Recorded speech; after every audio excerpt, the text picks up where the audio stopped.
Hello! Welcome to the office hours. My name is Paul Berserker01, Batman Shelley, your humble host and space bartender here at the Astropub, your space bar at the end of the universe. Sit back, relax, enjoy the show. We've got a good one for you. Everything look okay? I might have to change some things here and there. I have a brand new video camera because the old video camera was, or the old video was good, but wasn't quite there. I can also try to change some things around. I also replaced my audio setup.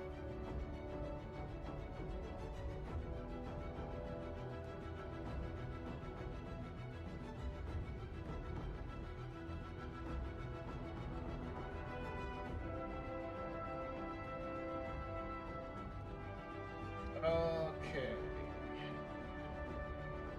It looks better.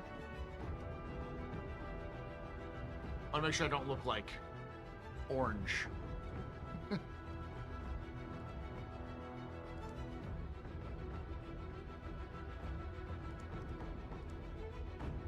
Properties. Turn down the saturation a little bit.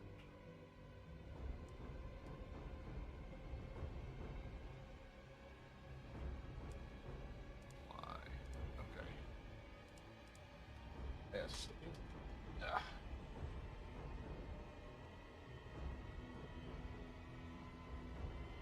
There we go.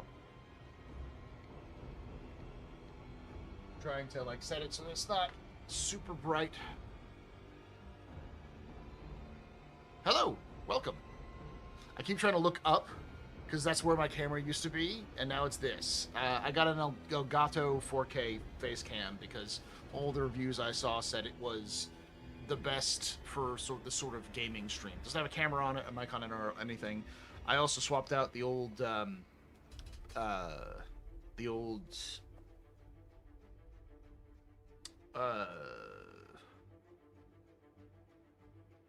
music controller, soundboard, I forget what it's called, for a new one. One that I purchased a while ago. Thank you, Mason. The problem is you can still kind of see this. So now I can back it up a little bit.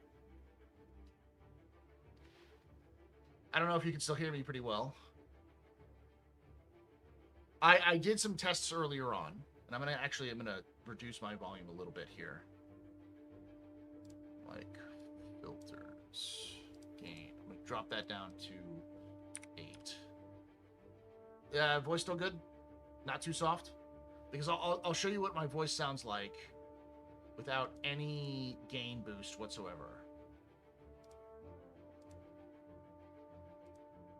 This is what I sound like right now with this new setup, without any modifications other than noise suppression. I doubt it's too low. Okay.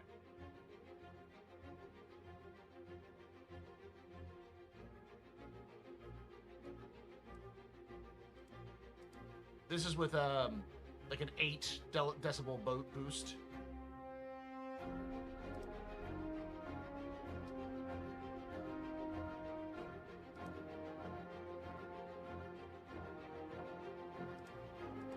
This is with like an 8 decibel boost. Okay.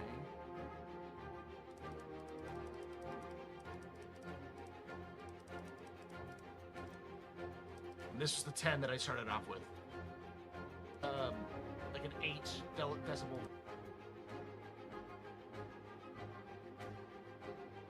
At this point, I'm waiting for the 4.7 PTU. Yeah.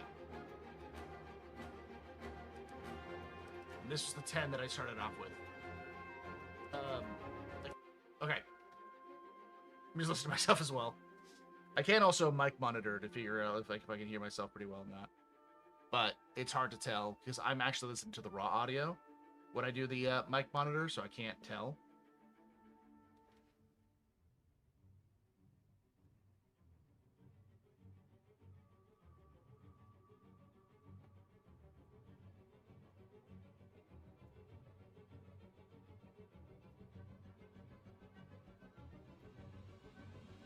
I think it'll be better to test 8 to... Oh, this is what I like.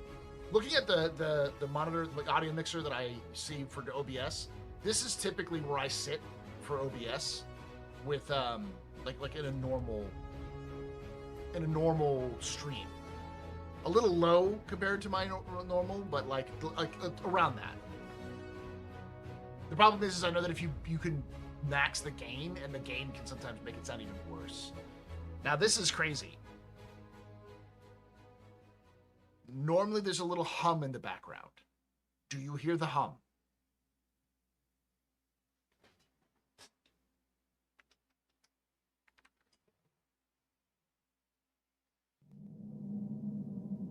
You can take away my spaceship. Spaceship. You can take away my space suit. Suit. You can even take away my space lasers. No pew-pews.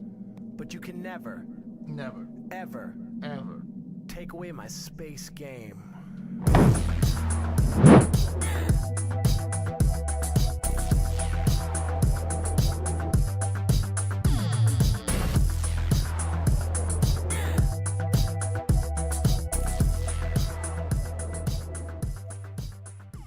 Valisuk just resubscribed for 22 months. Pub cheers. Thank you so much for that 22 months of support the Valisuk. You're very important, Papa. Very impressive, Mr. Very pedestrian. This is your fault. There's no drinking night. Shots and cheers. Check, y'all. Shots and cheers. Most like I notice it usually, and now that it's that I've been recording, it's gone. It's like.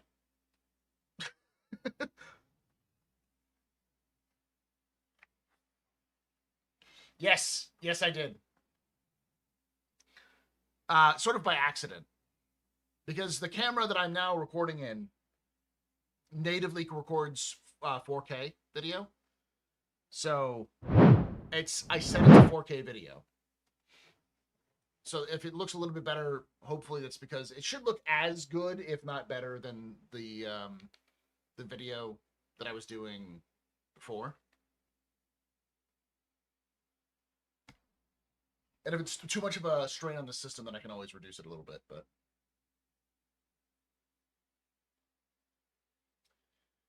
let's talk a little bit about let's watch the Moth.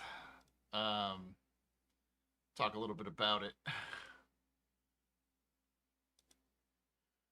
because I'm gonna be honest, I think they kind of messed up big time.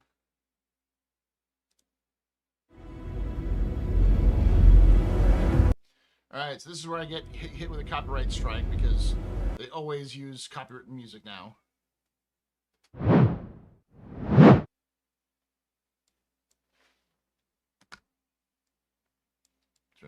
Right there. All right.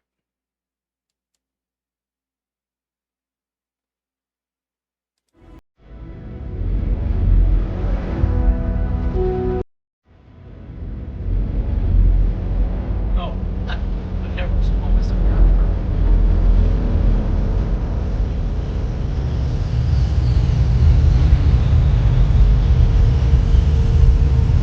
Salvage. It's work. Solid and honest. And built on instinct. It's believing that a simple bit of scrap could be a piece of something bigger. And here at Argo, we're born believers.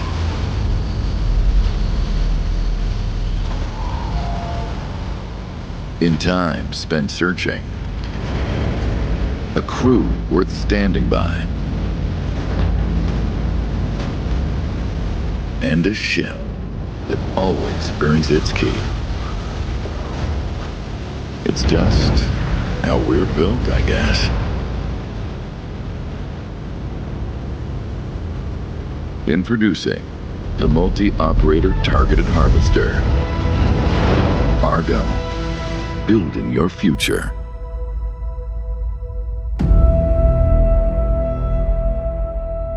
Neat.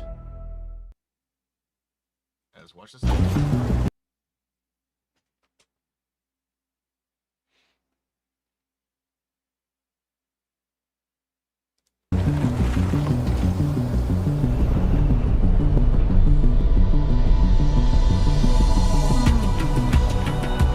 The Argo Moth is the long-awaited, much-requested medium salvager for Star Citizen. It's supposed to fill the gaps between our small single-siege salvage ships, such as the Vulture and the Salvation, and the massive Aegis Reclaimer. Small salvage ships, they produce rubble. The large one, like the Reclaimer, they produce construction material salvage. And the medium ship, we create construction material pieces. The refining time for the rubble is the fastest. For the pieces, it's like in the medium part, whereas for the salvage, it's like the longest refining times it will take. For crafting, the difference between the three different construction material raw versions of it will be that basically retaining the quality of the material. With the Moth, we wanted to take our medium operator-sized ships that we have already, we have them all, it's a great ship, and pivot that system over into salvage. Sometimes you don't need to reinvent the wheel, and we thought that building on top of the Mole to make the Moth made perfect sense. The Mole is successful as a mining ship, particularly multi-crew-wise, due to the fact that it has all those turrets that can cover pretty much the entire 360 degrees under the ship as well as around it. It's not completely full coverage, but it's pretty good. And the turrets have freedom of movement to really mine anywhere. And that really lends itself to salvage as well, which shares a lot of that sort of similar mechanics. I think the Mole is a very successful ship in what it's built for. So getting the opportunity to revisit it with the lessons we've learned and put some new life into it with a slightly different role and slightly different purpose was really exciting. And this allows us to iterate more easily on our current ships that are going out. But it also means that we can take some of those improvements and changes back to those original ships later down the line. We've tried to make changes where they were needed, but not make changes for change's sake. But the kind of like the standout thing, if I'm honest, it's the arms.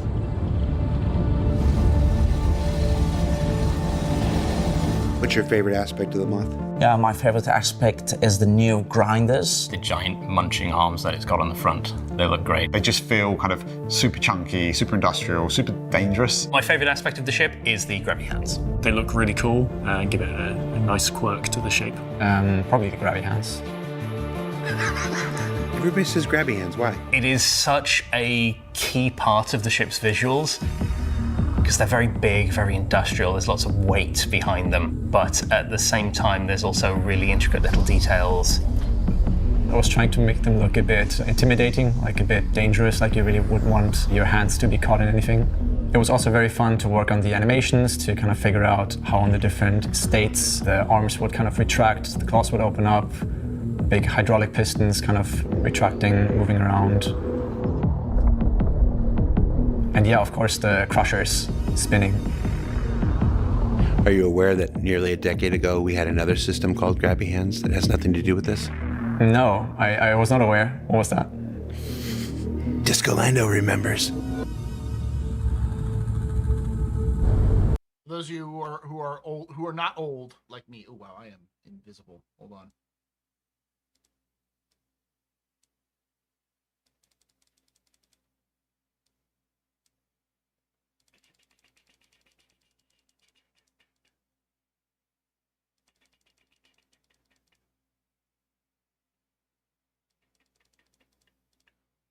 There we go. Who are old like me, who are not old like me, or Discolando. The thing called grabby hands became known as, what we know now is the push-pull mechanic. It is the EVA push-pull mechanic. Well, the idea was that you would be able to grab onto surfaces naturally. So you could grab onto like the wall and hold yourself like on like a push, like any sort of piece of thing you can grab onto. The idea was it was going to be a dynamic system where your hands were able to grab random things if you need to. And as it sounded in a game like Star Citizen, that was a fucking terrible idea. So they evolved it into what it is now. Why am I so quiet? Do I need to be louder? Because I changed the to a new system.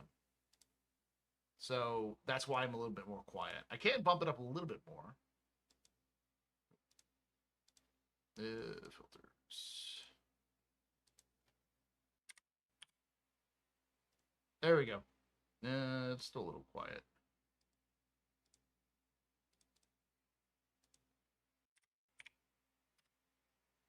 How about now?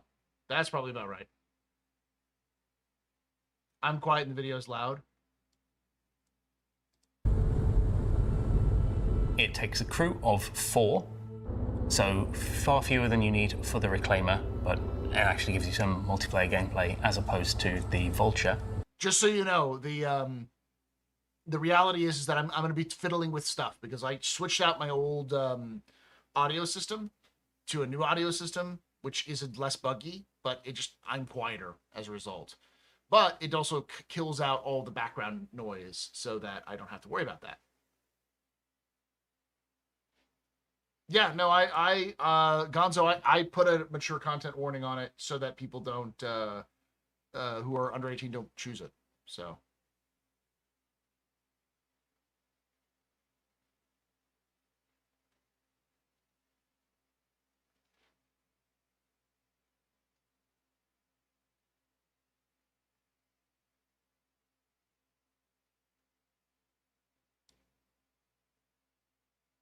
It's funny because it's like barely. All 4 of those players will be able to take part in the salvage gameplay loop. We have 3 manned turrets, each with a size 2 salvage head, and the pilot gets access to the main structural salvage crusher. Can this ship be operated solo? Yeah, like all our ships, it can be operated solo. But if you operate a ship solo of a certain size, you get some downsides to it. It would just be a lot of dancing around between the different seats. But at the same time, you're also going to be saving some time because you're going to be able to carry a lot more. So you're going to have less trips back and forth. Will I have to give a proof of my Discord ID? Yes, exactly. What kind of defensive capabilities does this thing got? Very minimal defensive capabilities. This is first and foremost an industrial ship. The pilot has 2 S2 slots available to them. The co-pilot gets access to a bespoke small missile rack with 16 S2 missiles. The belly of the ship has changed quite a lot. We've now got this large split cargo grid. I do like this. That is in a vertical orientation. So when the salvage material is rejected out, it flows straight onto this large cargo grid that kind of takes up the majority of the belly of the ship. One of the improvements over the MOL chassis is the fact that the cargo grids are just normal cargo grids. Whilst the salvage output does automatically eject onto them and it does use standardized 8SU crates, there's nothing to stop you putting any other cargo compatible item on those cargo grids, which allows you to then perhaps do a bit of cargo. Maybe you find some salvage on the way that you want to do. It doesn't limit you to doing one or the other. You do have the ability to do both at the same time. The rear of the ship has a really nice cargo lift for 2 16 SCU containers, so you can get a bit of hauling gameplay in there as well. And just in front of that is the old personnel lift. Both take you up into the newly, sort of slightly reimagined cargo area. From there to the left and right, you've got the entrances to the side salvage turrets, and then a ladder that leads you up onto the main deck. One of the things we realised as we were working on the ship was to be able to get out some of the components out of the ship, we needed to widen the doors and widen the ladder down to the lower floor. And this gives a nice route through the ship to be able to get those ship items out. To the rear of the ship from there are the beds and the bathroom and a couple of suit lockers. And then forwards from habitation is into the processing room.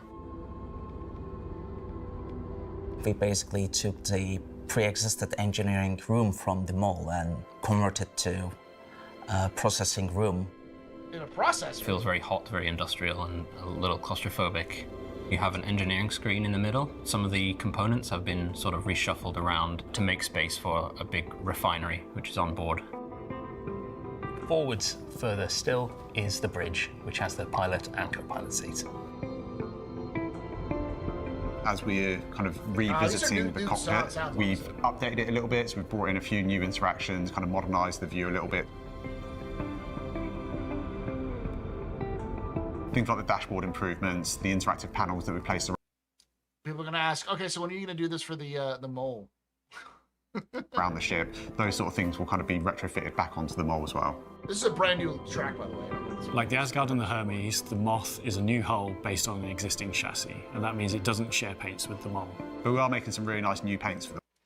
Okay, I'm going to stop right now and talk a little bit about this because, quite frankly, we need to start pushing back on this.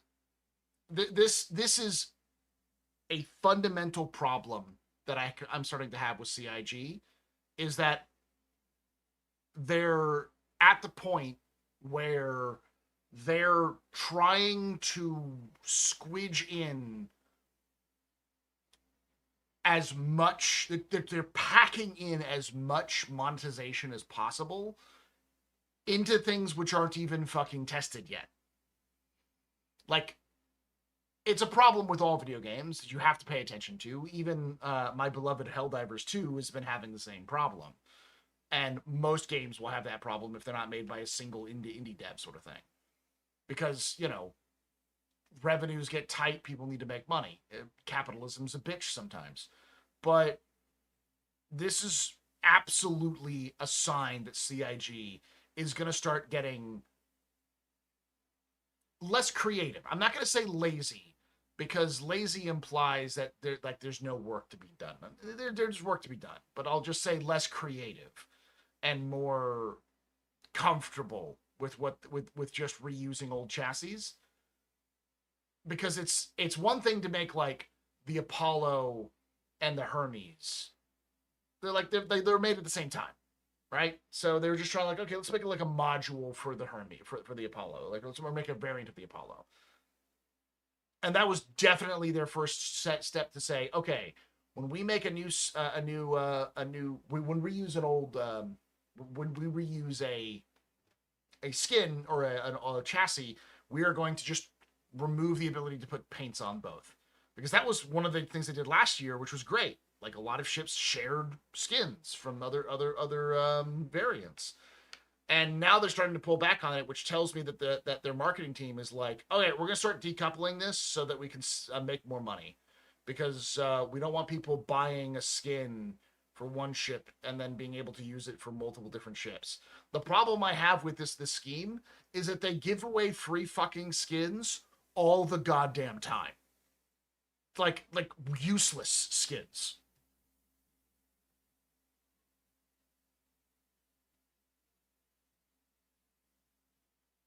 Wasn't the C8R doing that? Didn't they also backtrack on the C8R after a while?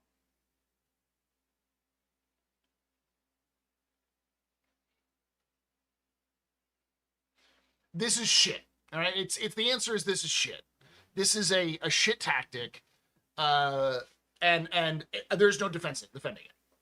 Like I can hear. I'll hear this man go on about artistic integrity and their own art and all that kind of stuff, and I'm just gonna sit here and be like, don't feed me don't piss on my back and tell me it's raining, Ben.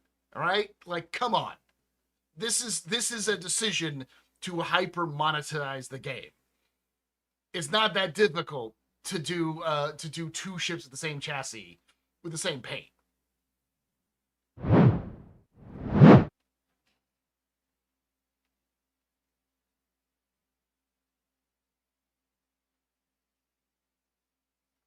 Bet the new Aurora model won't be able to use the current paints. I guarantee you that's going to be the case. I guarantee you that's going to be the case. Even though it'll be mostly the same.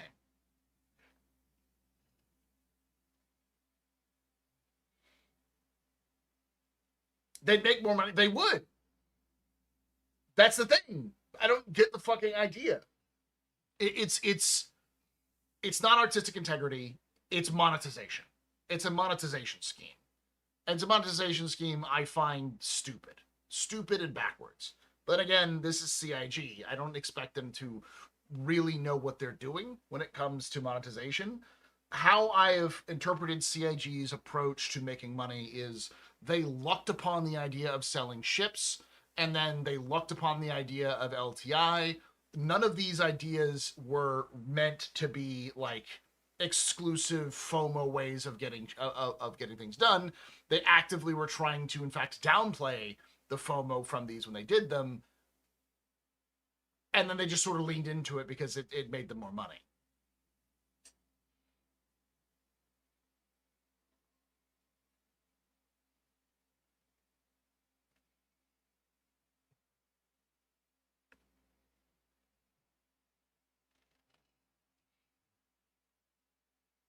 The fact that they've done it on both of the ships they released this year so far, it's a sign. It's a sign that their new monetization team is going to do this going forward for whatever the fuck reason.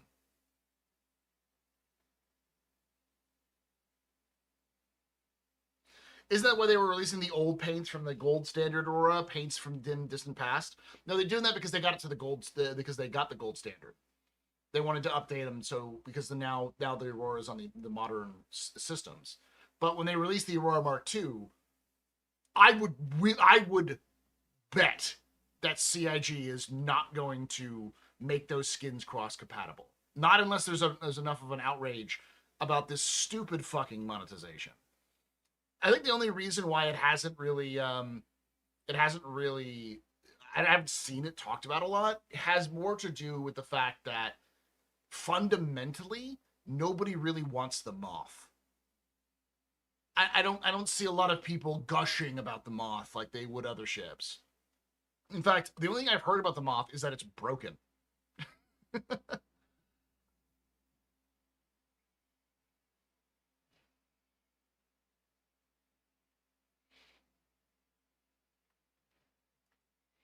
I would have also paid money for Hermes skins to put on my Apollo, so you just want my money now, apparently.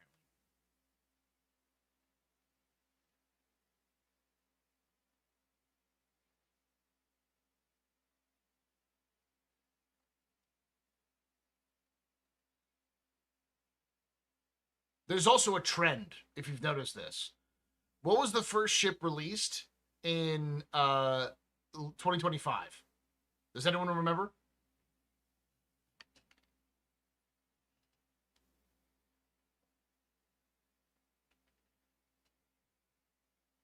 Wasn't Starlancer, but it was MISK.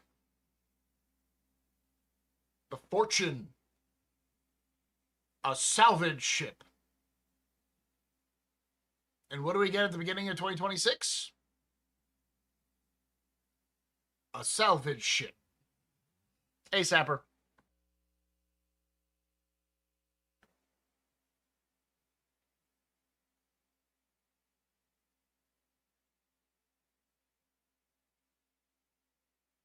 So I think there's a pattern to the releases. Yeah, there's a pattern. Like they're trying to hit a cadence where, like, beginning of the year they have salvage or industrial, and then they're kind of moving through when they get towards May, and like the summer they do combat, and during the fall and winter they're doing like big capital ships in a mixed bag and stuff like that. The Hermes is technically the first ship they released this year, but it's also industrial. It's just weird that like that they released the Fortune at the beginning of the year last year, and they're releasing the Moth at the beginning of this year. So also the Fortune has the same promise for Prospector that the Moth gives for Mole, and the design changes. Yeah, because it's the Fortune is just a Prospector that was modified, and the Moth is just a Mole that's been modified. Don't get me wrong, I'm liking that CIG is working smarter, not harder, but at the same time, if you're going to reduce, if you're basically going to go through and reduce the workload by taking an existing chassis and modifying it, and then you have the balls to say that the fucking paints won't work with each other, that's bullshit. They're the same fucking ship. You fundamentally did not change the outside. You can fucking apply the paints. Fortune also isn't skin compatible, by the way. Yeah, but I don't think anyone really noticed that, because the Fortune was also the least popular ship of last year.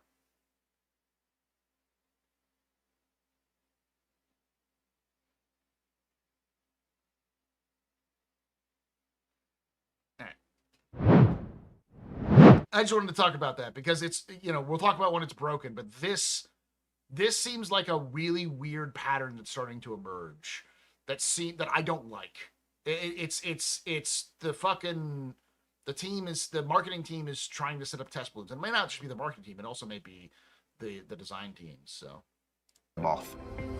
So we're going to have a lot of two-tone paints coming in. So you'll see that we have decided to spice them up a bit. So we're excited now that we have the full set of salvage ship sizes. We have you starting with the Salvation, moving to the Vulture and Fortune. Now we have the Moth, and then ultimately you end up with the Reclaimer. It was very fun to work on, very nice to work on something industrial. Just the little changes to the flow that we've had to make, it's not a opening up some areas. You'd be surprised. You'd very much be surprised from what I've heard, not at CIG specifically, but from other companies, how many like devs offer up the most unplayer-centered like solutions to problems because they know that they'll get them approved. Like it's a way of like appeasing the boss before the boss asks you to slip in and do more work. And again, the design team has also apparently been the one that's saying we don't want players to be able to customize their ships with paint because they're afraid it'll look ugly. Their words, you know, and I kind of understand that artistic reason, but at the same time, I am a fundamental believer that video games, just like any art, is transformative. And the second that you let that art out into the world, you no longer have control over it. And in a game like Star Citizen, which is an MMO, customization is expected. That's kind of how people do work in general. So ugly's a lie. It's all about money. But I mean, even if it was a lie, then they could easily get away. They could easily go around that. There's an easy way around that, which is saying then you just pick what colors work and what colors don't, and let us color it in.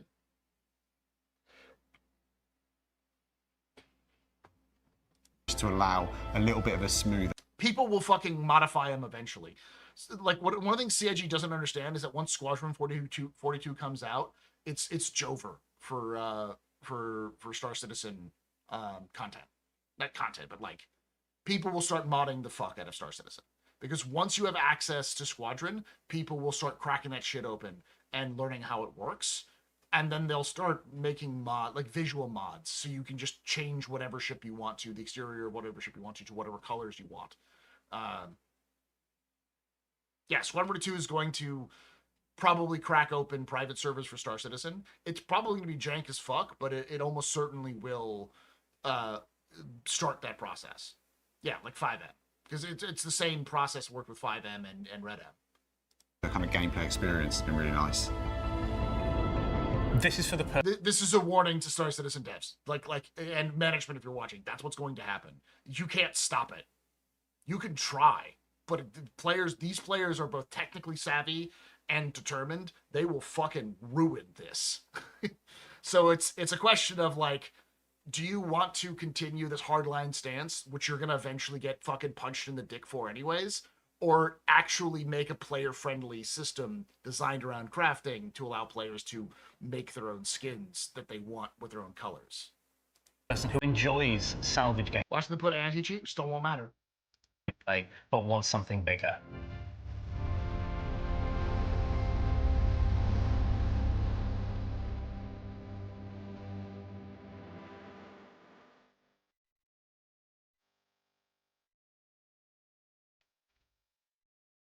Exactly. How much effort do you want to spend delaying the inevitable?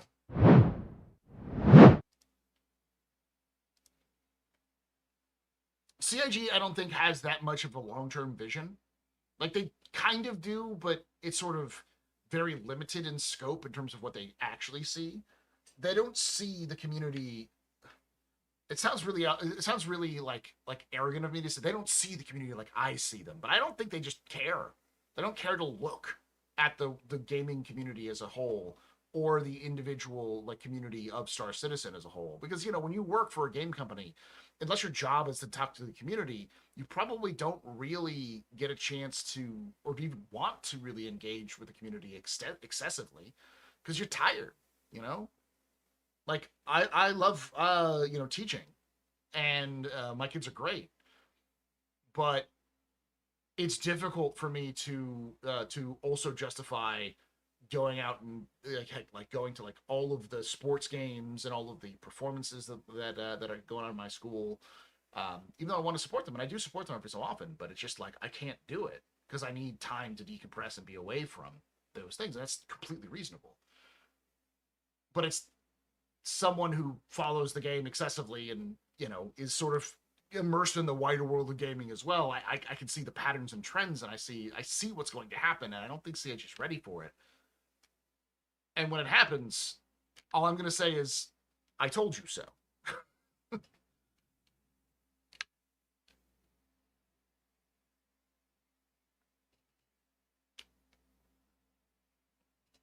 No, I don't say that at all. I'm sure they do interact with the community. So people like Yogi often like routinely talk with the community.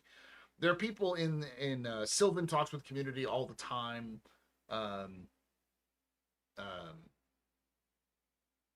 Even Elliot is like Elliot was was on the captain's table, like was in the captain's table, like to chat when we were talking about the latest stuff from the latest captain's table. He showed up at the end to talk a little bit, but and I C Daddy sometimes shows up here. C Daddy is not a game designer, but like he is involved in some of these decisions. It's just a matter of like, and I know that they listen because some people do go on to these sorts of shows and they hear us talk about these sorts of things. They see us talking about stuff. It's just a matter of being able to read the tea leaves, just filter the noise out. And I don't think CIG has that skill quite yet. They've gotten better. Kudos to the community team and to the feedback teams, Bayer and Xylo, and those teams are fantastic. They do a really good job, and they've gotten better as the years have gone on doing these things. But there's always room for improvement, and I think the biggest problem right now is the rift between the community team and the feedback team and the management.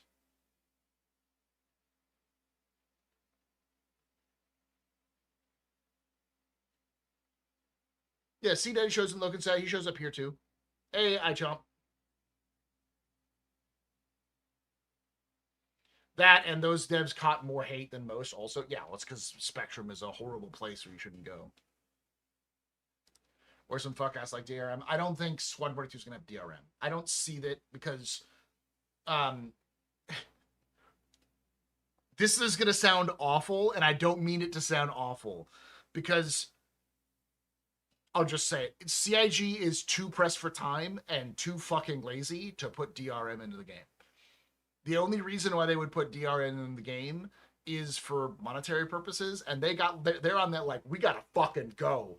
And DRM causes so many problems with games, and it can actively fuck over performance.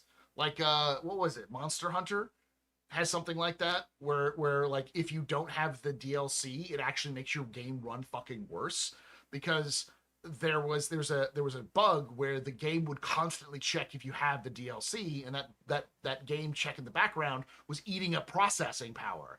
So if you had the DLC, it would check to see if you had the DLC. Your client would say, I have the DLC. And the game would be like, great, cool. And then stop asking it.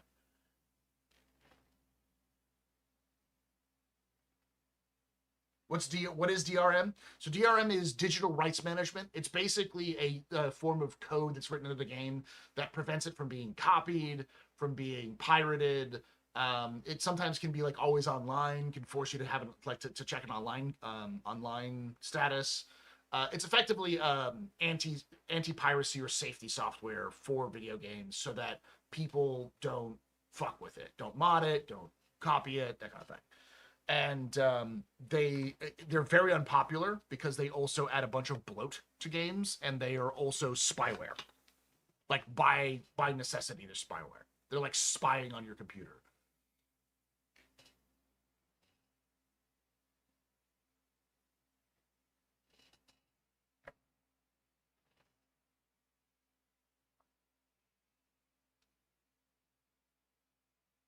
I don't mean just special. I meant in general news. I've been a game engineer for 15 years. There will never be a moment someone can say to my face they generally believe that all my work is devoted to a Ponzi scam.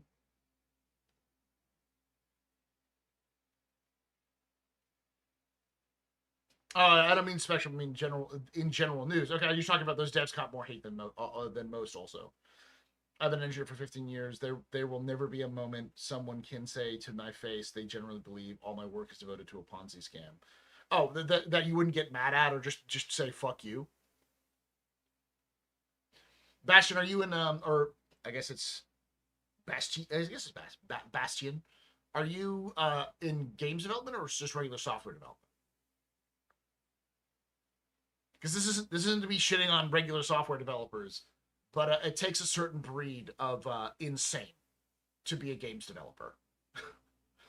From what I've gathered, from my, I always like to say research. It's less of a research and more of a rabbit hole fixation that I typically go down to. It's not just games. I do this with a lot of stuff. Like when I get involved into it, I just like get super involved in something. And from my research, from my hyper obsession, what I've discovered is that generally speaking, a lot of general software developers have a much better life than people in games. But people in games get to be creative, but also get to be absolutely fucked over by doing so.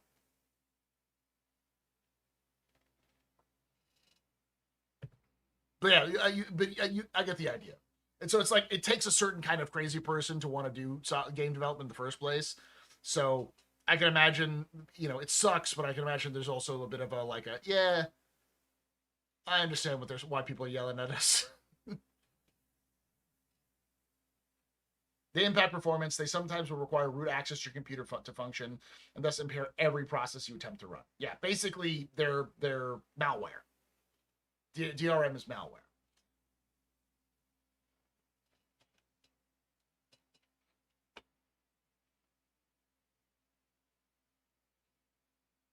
Hey, Toys. How you doing, buddy? Yeah, but I don't think CIG is going to add DRM. If they do, it'll be a off-the-shelf solution, and I still don't see them doing that because, easy anti-cheat, which they use with Star Citizen, is already causing problems with them. I can't imagine they'll be like, yeah, let's add this thing we can't fully test or fully understand. That's just off the shelf to our game. That is probably rushing to be optimized and finished for a release in 2026. All right, I'm doing better than I deserve, as Jared used to say. I'm doing okay. No, you're not gonna get a server wipe anytime soon. You might get a selective server wipe at some point in the next 6 months, but there's no planned wipe.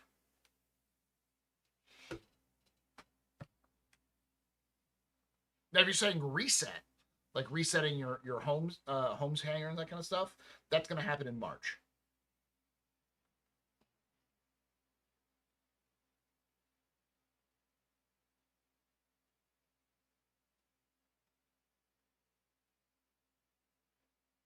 Also, DRM lawsuits against non-sellers that crack it loses more since the Google lawsuit went through. But you would still need a lawyer, so that would scare people away. Now I gotta tell you, I've been revisiting some of the Astrohistorian things, and I hope you get rich off of them because I love them and they're absolute best. Thank you, buddy. I as I always say, I do lore videos in Star Citizen for the love of the game. Not because they make money. Nobody gives a shit about Star Citizen lore. Only me. Well, not only me. I'm sure there's many people out there. But I mean, obsessive to the point of doing the research and doing these videos. And B, Star Citizen just doesn't have the audience to support that sort of narrative gameplay. The love of that sort of narrative gameplay or the narrative world building. In fact, I would argue that most people out in the sort of wider lore community and science fiction storytelling communities like Space Dock and Templin Institute, which I think is still a thing, they don't like Star Citizen. Like they'll pop it up every so often, but they don't really care because they don't have the ability to really do the research. But also they're readers. You know, a lot of them are they read books and like classic sort of science fiction absorption.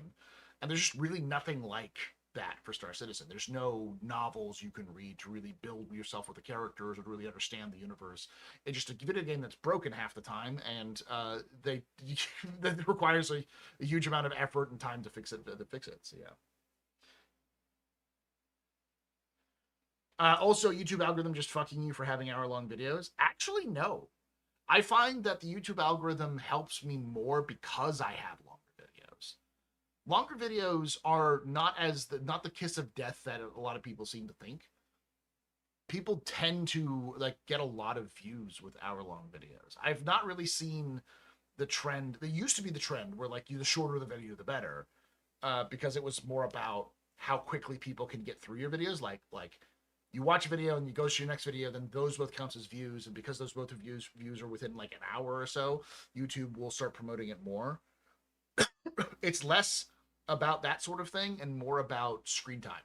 So how long somebody watches your video will determine how often they'll watch, how often you'll get recommended to you. So, excuse me, Paul, but I'm also a lover of lore. Whatever the game, story matters. It does. I agree. And I said this before, and I feel kind of bad because I said it at the very beginning of the stream on Saturday. And I always know that I always know in the back of my mind that CIG devs do watch my videos and watch my streams. So like, I don't mean to like shit on them when I say something like CIG is not good at telling stories. What I mean to say that is as somebody who knows they can tell stories and knows they can write do good world building, they can write. They need to up their fucking game. Like they need to get better. And they don't need to be fucking masterclass. They just need to get good at telling stories in a sandbox universe, which they fucking are bad at. They're terrible at it. And I think that's just because they do not have the tools to tell those stories. But one of the easiest ways to remedy that is to give us mission givers that we can interact with, that we can engage with beyond just the missions. Oh, CIG has 4 writers on staff. Well, 3 writers and 1 archivist who also writes.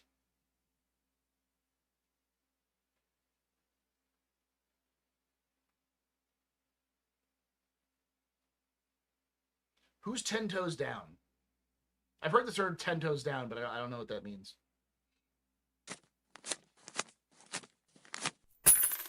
Hey, a tip! Brandon tipped $10. Keep being a boss. Thank you for the $10 there. Might sort of be nice when we get it. It will. I'm just worried that CIG might go a little bit too hard in the you're the chosen one narrative.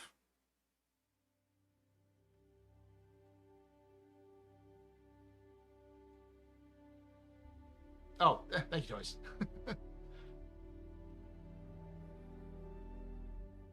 In fact, I would argue that CIG's actually expanded their narrative team because they have 4 writers, but they have an entire team of mission designers, which is what Elliot is in charge of. And as people shit on Elliot, I will defend Elliot. I will be the white knight for Elliot and his team.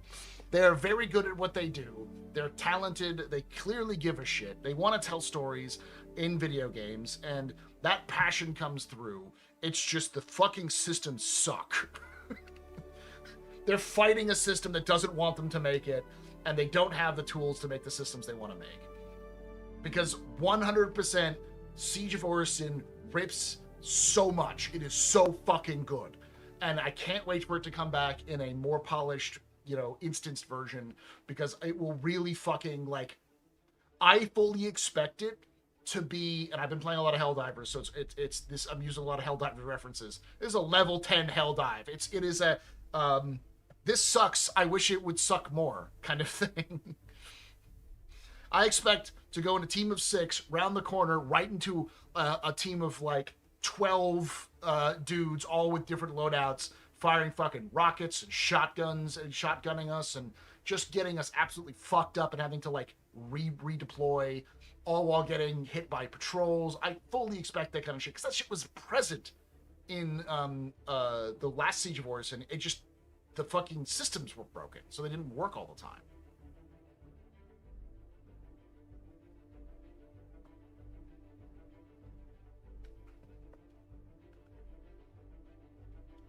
The one thing that I wish they would do is give us a little bit more in-depth conversation with each of the lieutenants, so we have a little bit more unique flavor for them. Not a lot. Maybe a couple little taunting messages, you know, with their own unique, and maybe them telling you a nice story, a little story, a little jab at you, being like you know, you don't understand what you're walking into here, goody two shoes. There's a name that they throw at you. I don't remember what it is, but like, you know, a little bit more personalization, with each of the lieutenants, and of course with the Malam Cato, I think is what his name was. So yeah.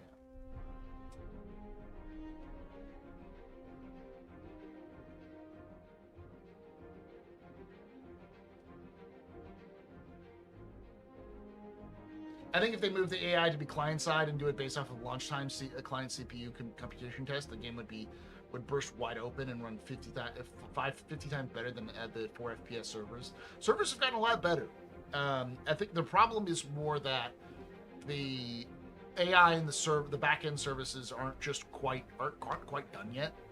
They've gotten better in certain places, and I have felt the wrath of AI before. Ever seen the lore videos Xinya does for Board Gamers channel? Yes. We need more like that. Tell the backstory of people like Vaughn, Titch, What's-Her-Face, Jax McCleary, Jimmy, etc., etc., etc. Yeah, I mean, the thing is, and not to go too hard on Xinya, she does, most of what she does is simply take, like, articles that were written by CIG and just sort of read them. And sometimes she'll add more articles to it. Like, if there's like 2 articles about the same thing, she'll read one article and then read another article with maybe a little bit of stitching here and there. I do a lot of that too, but I try to like find all of the pieces together and try to put them into the context of each other and the wider verse. I also would really, really, really want Board and Xin to open up a different fucking channel for Zin's videos on lore, because like they're good. They would do better if they didn't have to compete against lore, the just random news shit that Board puts out. Not that it's bad. It's just like it's completely different genres, and people don't watch Board Gamer for lore. So if they made a Board lore or something like that, then I think it would do better. As I've said, I want more people to do more lore stuff.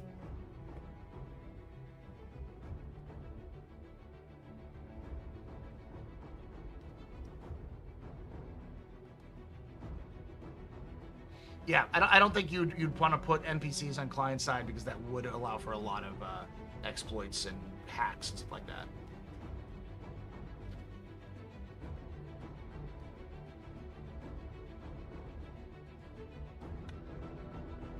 It's not even that the game, I'm talking about, like, Elliot isn't the writer, he's a designer. Him and his team do a lot of mission design, but it's like, I understand the pain.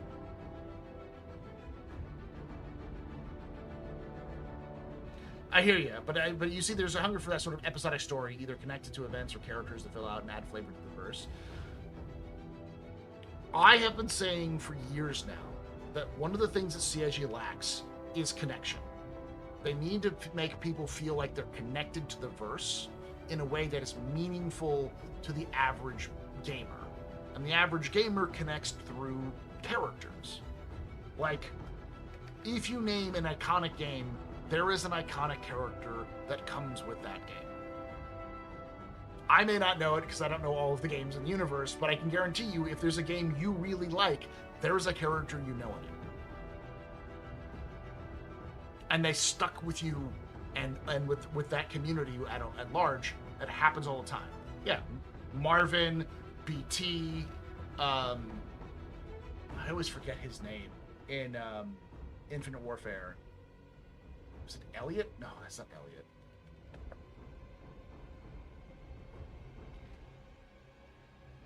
I always forget his name. The robot in Infinite Warfare.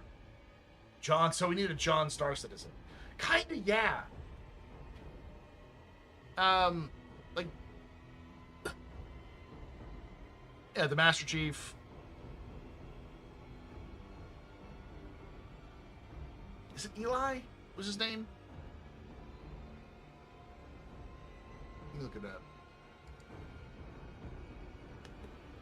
Kratos and Boy? Yeah.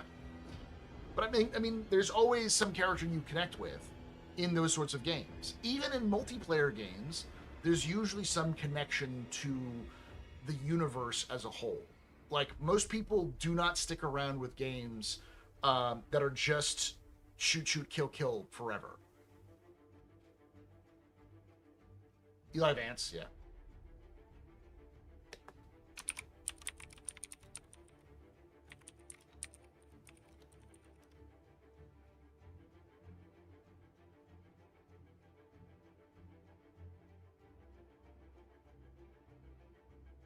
Ethan was his name.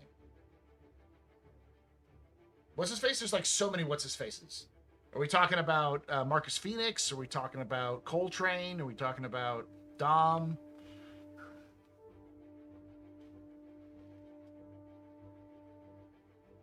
That bitch in hardcore? Exactly.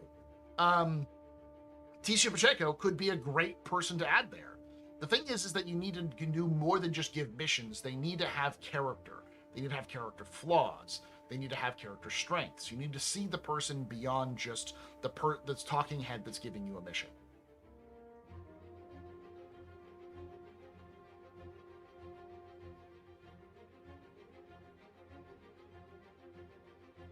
We got that with the talking shop. Yeah, we did.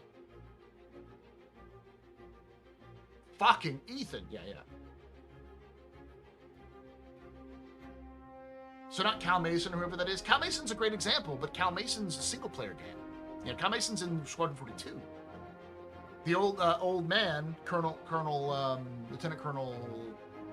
I'm forgetting his name. Mark Hamill's character. That's another one. Captain Noah White of the Stanton. Like, Squadron 42 is filled with those characters that you get to know and love, and it's a dark game. That's all I'm gonna say. CIG will make you love characters, and then punch you in the face really hard.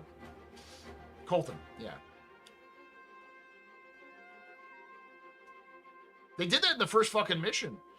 You meet your basically adoptive mom with the captain, and she fucking like either dies or fake out dies. That I don't know. In the fucking prologue, like in front of you. John Marsden, yeah.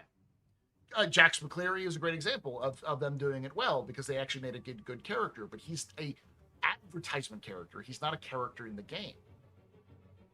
Arthur Morgan, yeah.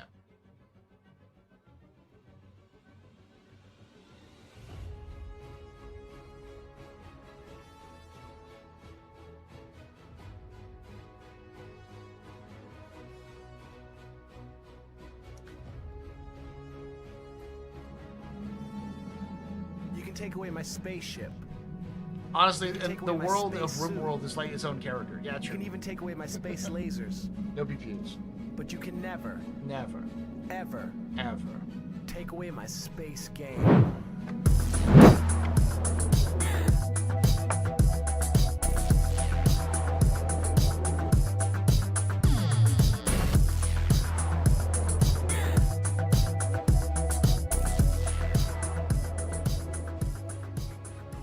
Hourglass Mage _ just resubscribed for 36 months.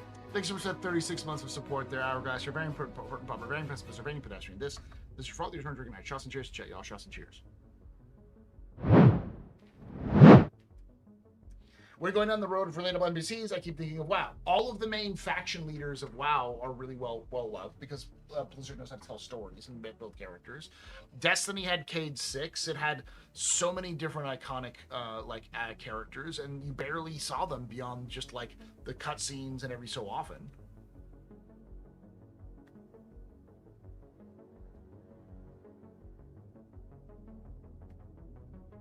Yeah, just a long, like a in-game radio would go a long way too. Yeah.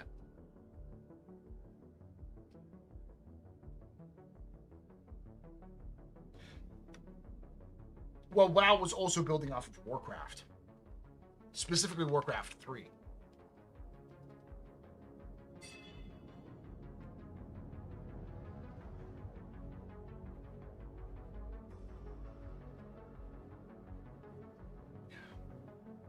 Lore in Destiny 1 was relegated to cards online, and it hurt. It hurt the game.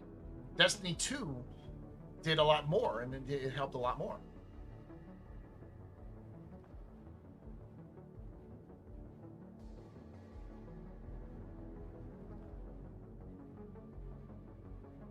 Didn't Jax McCleary end up being a dick and talking shop? Yeah, because he is a dick.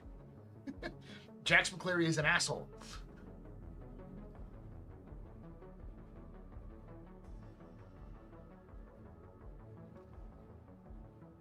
You know, the sci-fi fantasy I've ever read was Dragon Riders of Pern. I mean, that was one of the first ever to basically bridge the genres. Yeah. Jax McCleary is supposed to be a flawed character. He's supposed to be an egotistical, self-centered asshole. But he's also supposed to be really charming.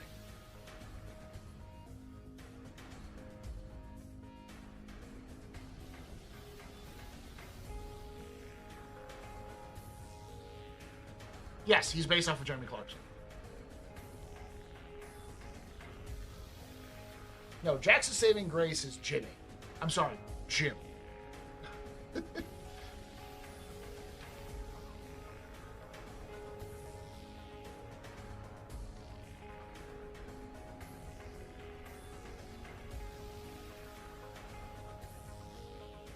How long do we have our own AI NPCs like Sword Art Online? Hopefully we get that level of interaction. Not in Star Citizen.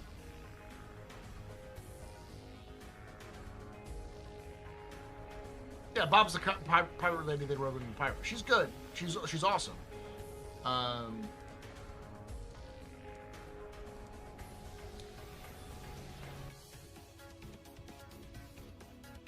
he mixed up the names. Okay, yeah. You're talking about, you're thinking about Bob and Jimmy. Yeah, Jimmy.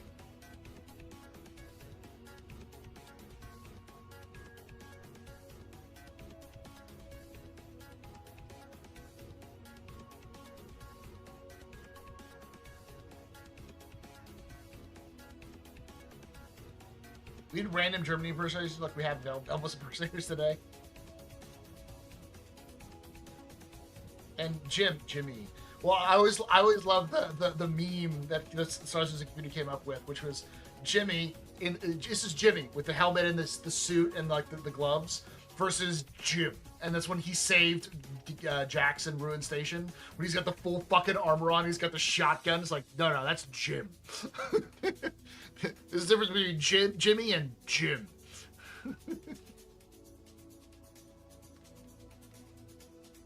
How Star Citizen doing? It's doing okay. It's doing the free flight weirdness, and there's definitely assholes out and about. I got stream sniped with my last stream because people were just doing free flights, free flight piracy.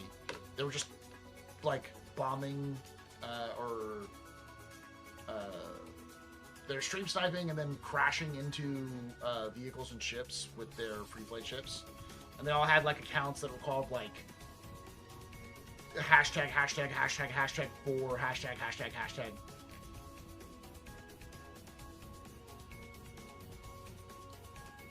That ad took place in Ruin Station. No, that video where Jim was where Jim saved Jax. Yeah, that was Ruin. That was the cargo deck of Ruin.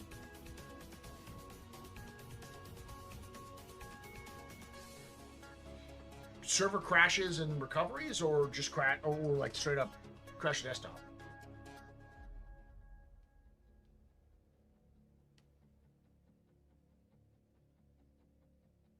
Recovery so far. Okay.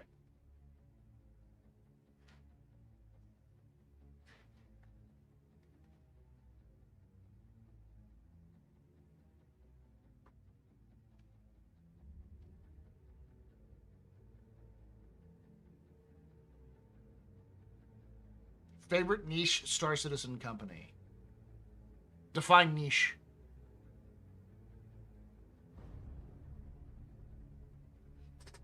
Because, like, Greycat is the coolest Star Citizen company that has, like, a very, very specific role, but they're sort of growing out of that role because of necessity. In lore. Not just in lore. I'm saying, like, what do you mean by niche? Doesn't make mainstream stuff like ships. Oh, Castac Arms. Castac Arms forever and for always.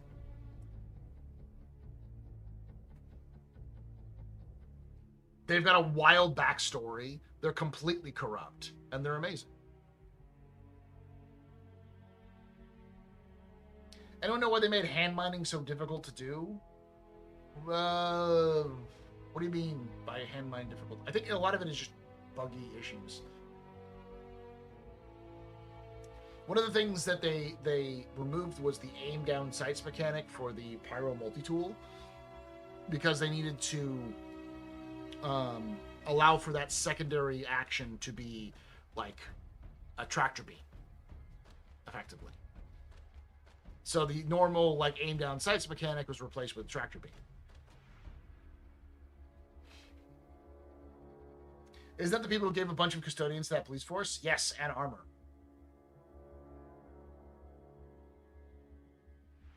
Castac was probably inspired by CR's experience making Lore of War. I mean, kind of. The weapons companies of Star Citizen are very fun and very interesting. And same with the armor companies.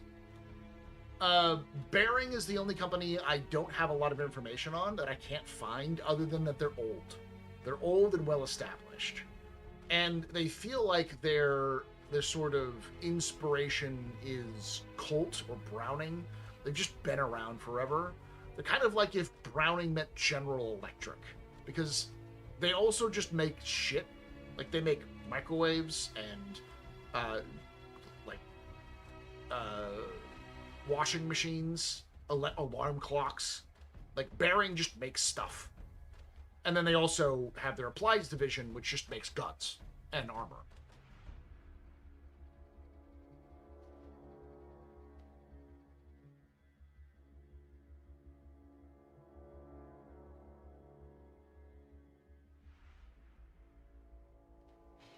Yeah, that's the reason why they're bearing weapons on the Ares, because it's a nod to the fact that the Ares is built around the bearing weapons, rather than the weapons being added to the gun after to the ship after the fact. It's an A10 Warhog.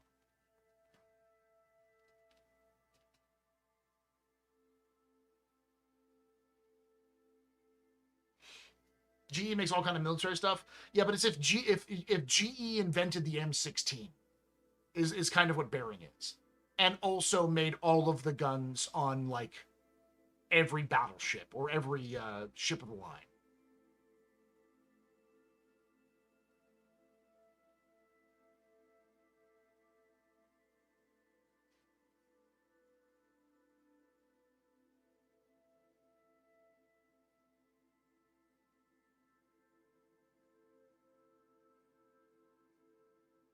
Gas turbine blowback, yeah.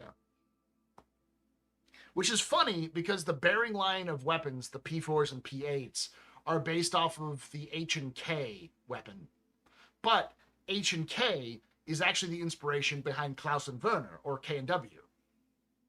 Like, almost, like, beat for beat. The reason why Klaus and Werner works is because they originally, the guy who worked on it, I think it was Werner, no, Klaus. Last name was Klaus. He wanted to build more efficient weapons for Bearing, and one of the things he had a problem with was that Bearing weapons were designed to break. They were designed to break down and require maintenance, and he said, this is inefficient. We need to make an efficient weapon that can help people. And Bearing sat him down and said, my dude, we understand you are very passionate about this. We understand why. But when our weapons break down, they have to buy replacement parts. And they have to buy cleaning kits. And who makes the replacement parts and the cleaning kits? We do. And we make more money that way. So we're not going to make hyper-efficient weapons that don't need to be cleaned or fixed, because that would defeat the purpose of selling weapons that we could make money off of.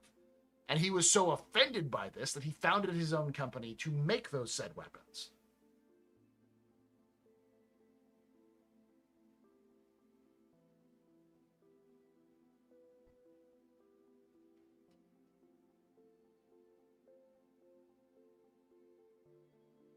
Oh, Klaus and Werner. Klaus and Werner. No, H&K is a solid fucking weapons manufacturer. They're very good. But it's funny because the original P4 was literally just a space G36. Like it was CIG wasn't even hiding it. It was just space G36. It's like, okay. I mean, it works. It was a popular weapon, especially in the early 2000s for video games because it looked cool and it works.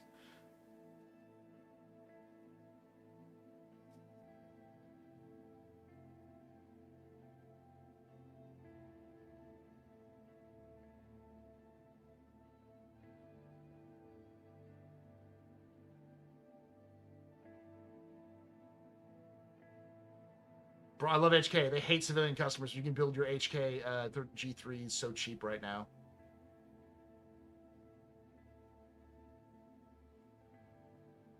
So, Paul, are the containers at, like, the distro centers all pre-existing lore, or some of them just logo skill? I think most of them are logos. Some of them are pre-existing lore, though. Isn't the quad bike for the CO Nomad based off Tavaran tech? I don't think so. I'd have to look it up. Possibly, though.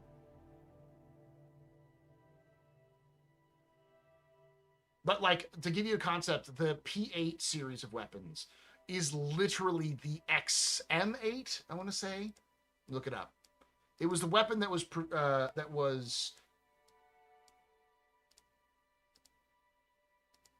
the weapon that the U.S. Army was going to replace the M16 with for a while.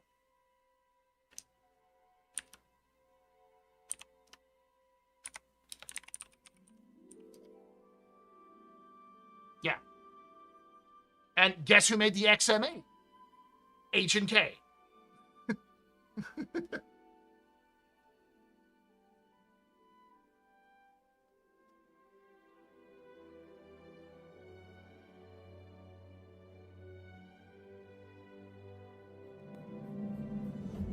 You can take away my spaceship. You can take away my space suit. You can even take away my space lasers. But you can never, ever take away my space game.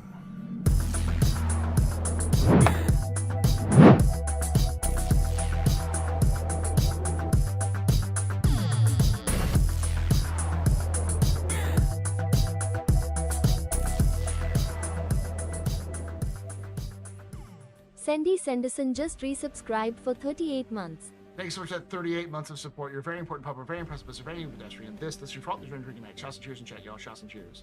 So, for those of you who don't know, the concept of the M8, XM8, was that it was going to be a weapon system that could be turned. It could turn into anything. You could have a full rifle. You could have a carbine. You could have an SMG. You could have a battle rifle. You could have a sniper rifle. You could like just basically mix and match parts and swap them out. And so CIG took the idea and so it's a Nerf gun. The thing is, it didn't really work that well. It was not nearly as versatile as they thought. It was pretty shit. So CIG took that idea, and that's what the Bearing P8 system is based off of.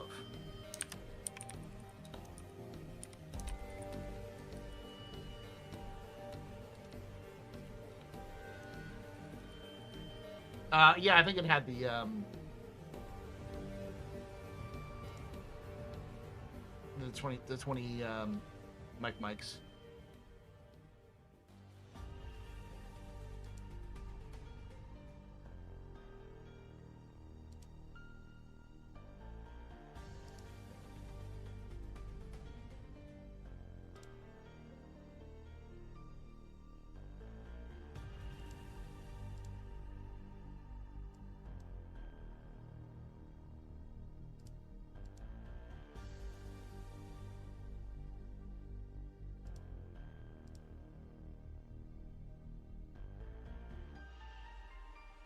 I'll show you this one. Oop, that's the wrong button. Yeah, so there's going to be a P8 DMR, a P8 LMG, a P8P, which is going to be a pistol, a P8 a shotgun, 12 gauge shotgun, that was a bullpup shotgun, and a P8 SR sniper rifle. These were all going to be individual weapons. And then there's the P8 AR, which is the 5.56, which is now sure changed. Then the original P4CQB, which was a bullpup. The Thunderburst, which was supposed to be some sort of rail cannon. They don't have the. They don't have the Castak arms. There's a Castak arms microwave cannon.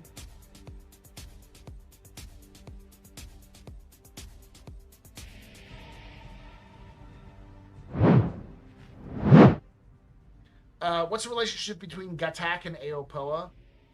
It's the same kind of relationship you would have between two lords that are in the same country. They're the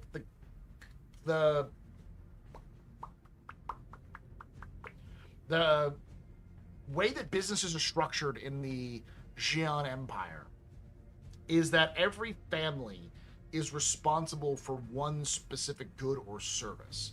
The higher you are up on the ladder, the more umbrella you have.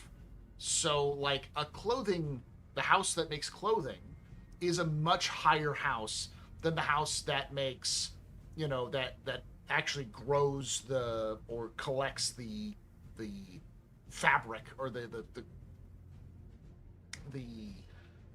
cotton that's grown or shears the wool. And they're higher than the people who actually take that and then weave it into fabric, and then higher than the people who take the fabric and dye it and all that kind of stuff. So each major family owns a specific industry. And Gatak is ancient. They have had the lock on all industrial ships from the Xian Empire since the founding of the Xian Empire. And Aopoa is the new upstart. They earn the right to do all light, not fighters, but like light combat ships, light craft in general, like fighter craft and small craft, since fairly recently. But like they won that in a fight.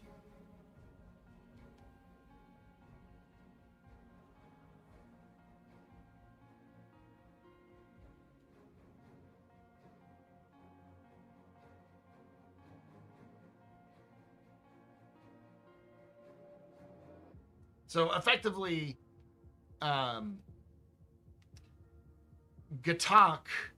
and Aopoa are on paper rivals, but they make completely different ships for different markets, and they both report to the same boss.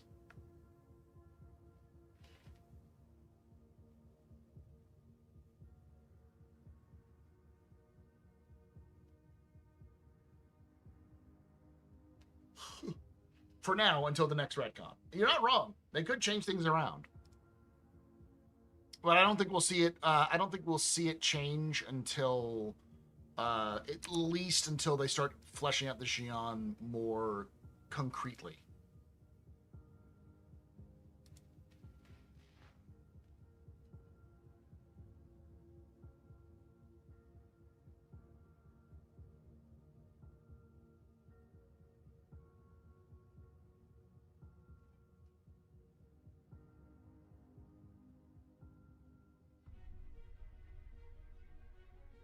Today I noticed that Argo seems to focus on multi-crew and MISK focuses on solo. Not saying they don't do multi-crew.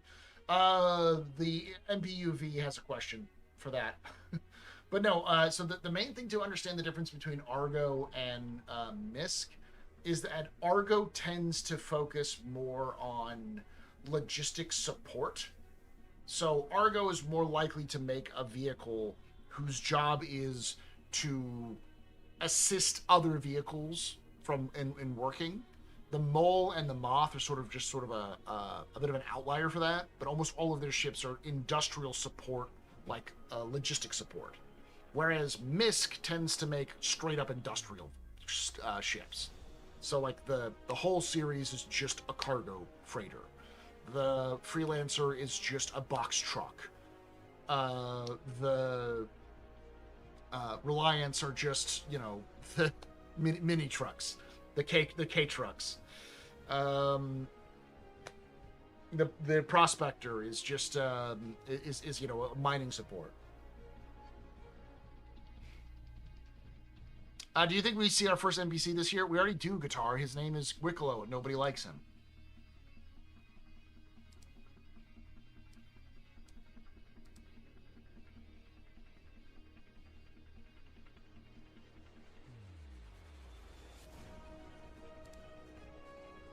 Yeah, Firestorm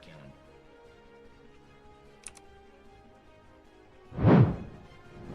This right here, baby. They called it the microwave gun.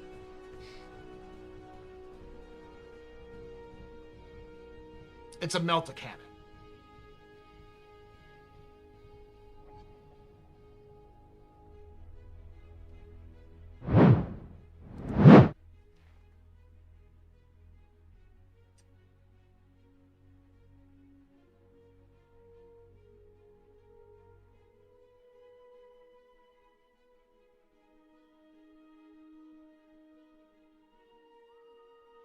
No, I agree.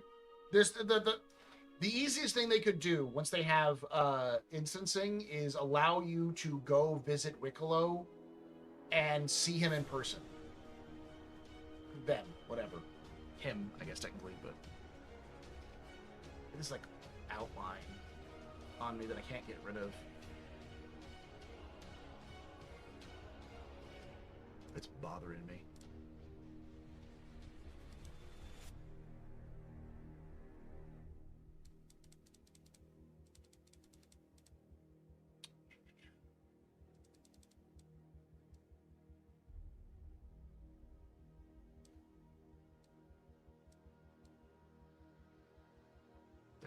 No more.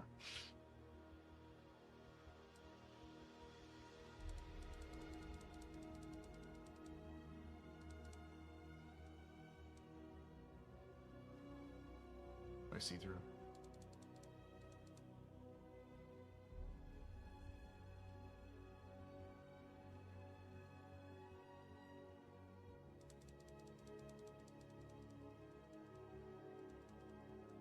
Yeah, I certainly can see through.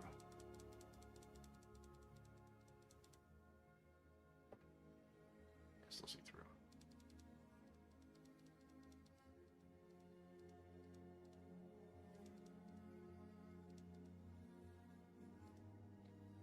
Best I can do.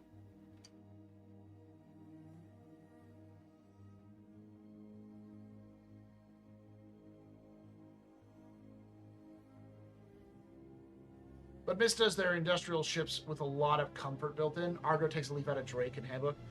Minimum comfort for the crew. Well, that's the thing, is that MISK is designed for long-term use. When you're in a MISK ship, you're expected to be gone, like far away from any human space. You don't really work with other people. And if you do work with other people, you have like support on your ship. You're not like working at a base. You're sort of doing long-distance work. Whereas Argo, you almost never leave a planet or a planetary system. The ships are designed to be operated where there are other people to support those people. So you don't need a lot of comfort because you already have comfort. You just have minimum support so you can get where you need to go to. Paul, in your opinion, from a high level, what would make a gold pass for a planet to make it as done for 1.0 with them adding new planets since Pyro?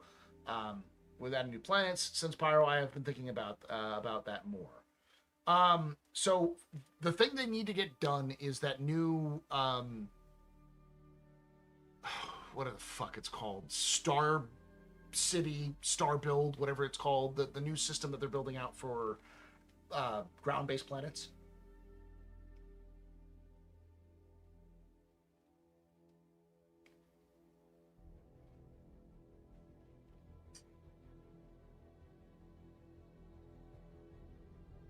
Starkitect, thank you. So they need to get Genesis done and then you get Starkitect done. If they get those two done, then going on to make the planets is easier. Like, they need those two things done, because once they have those done, it will probably only take them a week, maybe 2, to build out, like, the Pyro system. My hope, this is hope, which is a vain thing to do, is that CIG will actually fix the Pyro system first with Genesis. After they added Genesis and they fix that, they fully build out the Nyx system, they'll and start working on the Castra system. They'll go back and grab, before they do Terra, they'll go back and just overpass the Pyro planets. Just go back and redo all the Pyro planets with Genesis and Starkitect so that they feel more like what they should. I don't think Stanton gets a pass until after 1.0 or close to 1.0 at best. Because one of the things they'll need to do with the Starkitect is the Starkitect needs to be able to build cityscapes that are the size of a planet, or just a cityscape in general. That tech is likely going to have to be created for Terra. And once they develop that tech for Terra, then they'll apply that tech to Stanton.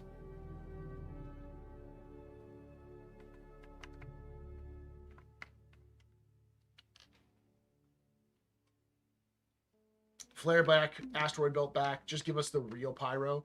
I think CIG just wants to, like, pretend it doesn't exist and push it away for now, because they spent so much time and effort on it, and it's basically a failed project.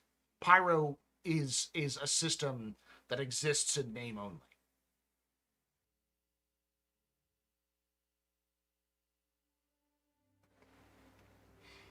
Because they should, now that engineering is out, that should be something they add into the game. But they won't, because they'll want to work on to make the flares prettier, the CMEs prettier, and they want to make them more dynamic and have them work with all of the stars, which means they have to get the stars to function as actual stars, which means they have to get lighting, like a fixed single source lighting, the whatever the name for that thing is, where, like, most of the lighting is coming from the star, the sun itself, so that the shadows cascade properly. All of that shit is, like, not done yet.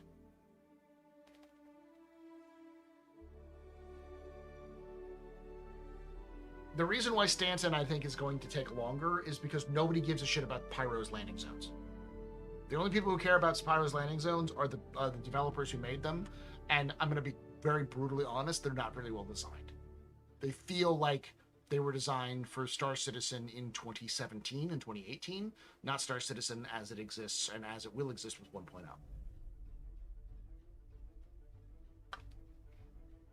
They need more logically designed outposts and settlements.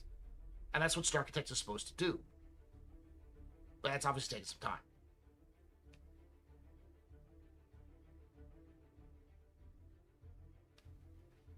Pyros feels rushed at times. It feels rushed at times, and it feels like old at other times. Because what I think fundamentally, what CIG made the mistake of with Pyro is they started building it in like 2018, 2019, and they worked on it off and on until 2024. So some of the stuff hasn't been touched or updated in like 5-6 years. And some of the stuff is more new and a little bit better. Like, I think the stations were probably the last things added, or some of the last things added, because they're the things they constantly reuse with Nyx, and it's clear that it's an asset they like. Whereas the ground locations at Pyro are just, we don't see anything like them anymore. They don't even reuse those assets for anything. I'm still falling through planets and moons on Pyro Outposts because the outposts aren't built well. They're built from 2016.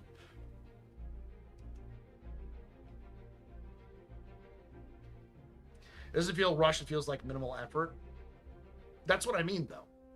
When I say that it feels rushed and incomplete, and like old at the same time, it's because it feels like they did something to the bare minimum to move on to the next part, and they never came back to retouch it. And maybe they did, but it was like, I've got so many other fucking things to do, I'm not going to bother with it.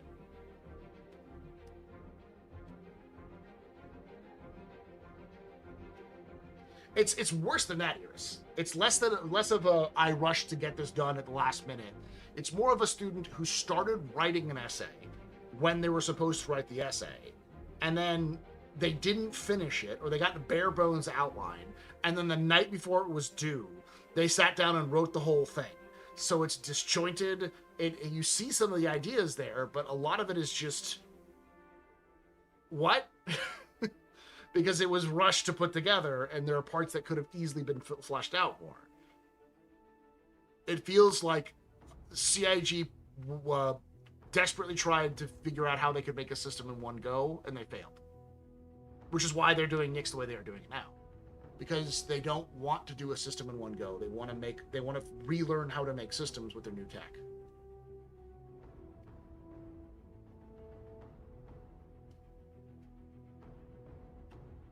But this is going to sound, that sounds really negative, but that's how you learn with game development.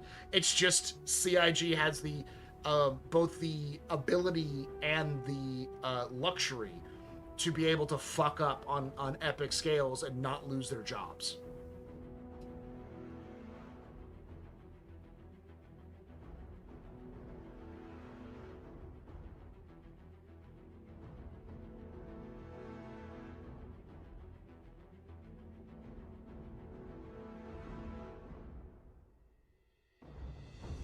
I don't mind the rubbish bags. I feel like the one thing that CIG could do better with Pyro is make it feel like Nix. You don't need just garbage lying everywhere. I get that it's hyper expressive. The whole concept is you're supposed to feel icky, but what you should see is a golden path. Like there's busted and run down, but functional, like a path from all the points you go in, like a settlement or in a space station, but then you go off the path even a little bit, and it looks like they just stuff the garbage in a corner, you know? So it's like, yeah, this is pretty clean, I can move through here, but like you take a left turn into like a dead end, and it's just this pile of trash to the ceiling, because it's clear they just picked up the trash and threw it in the corner and are constantly throwing it in the corner because they don't want to deal with it. That would be a little bit better.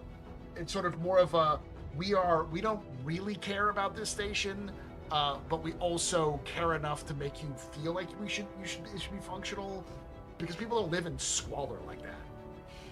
Not in like society level stuff. So Ian, I have a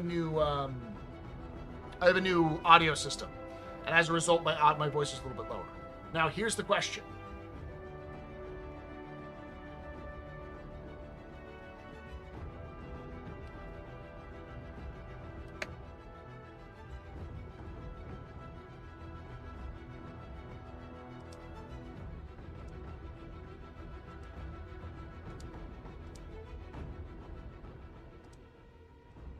My voice is a lot higher now, isn't it?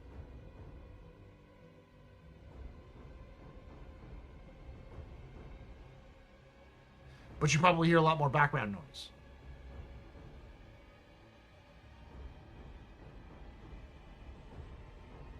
Like a little hum when I'm talking.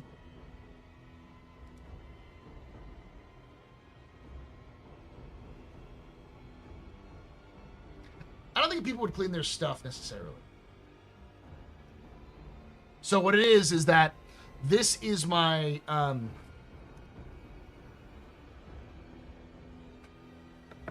dynamic mic. So this mic is a dynamic and has dynamic and condenser mode.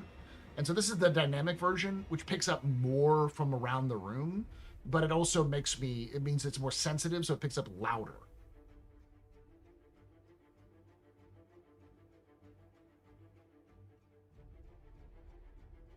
Sounds about the same.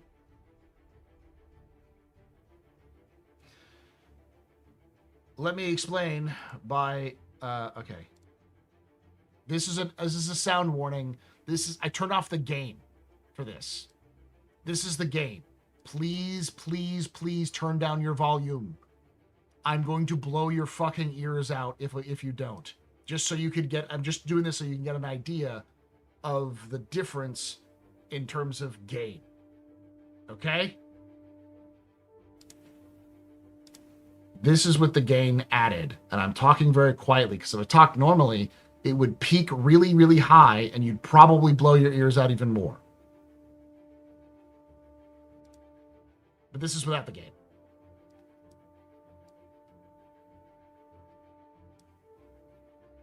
Sounds great, though. I'll turn on the gain a little bit. Turn down to 5. 5 decibels. So this is like with the gain at like a 5. Like a 5 decibel boost.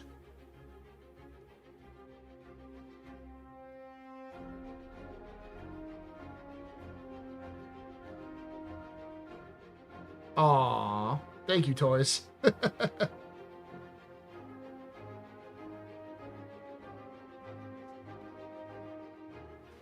can boost it more. But my problem is that I haven't really tested it. So, like, I don't know how much, like, oh, yeah, it feels like it's peaking on my end. It's in the red when I talk, like that. You notice nothing different? So I'm noticing it on my end.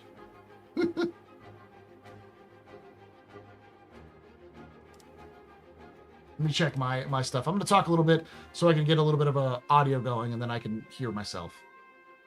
Notice nothing different? So I'm noticing it on my end.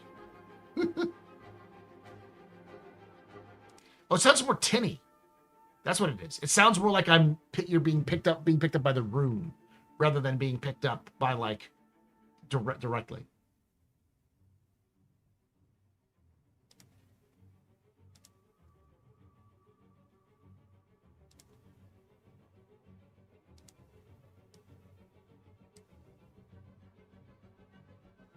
Yeah, I have new camera.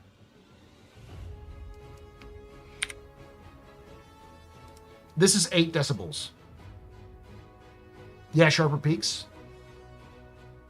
Probably. Basically, I took today and I replaced my camera, and I finally swapped over to the new audio system that I purchased a while ago. And I got some fiddle to make things work.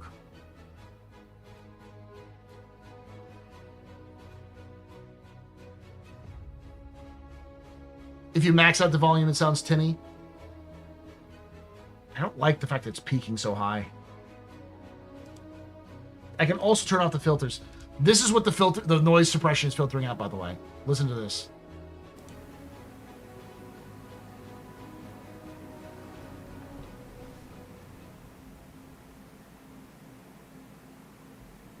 That's what it sounds like in my room right now.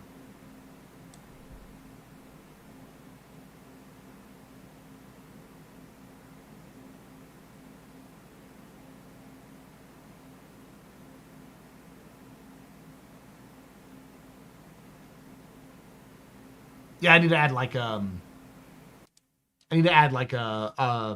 sound absorbing panels in front of me so it doesn't bounce.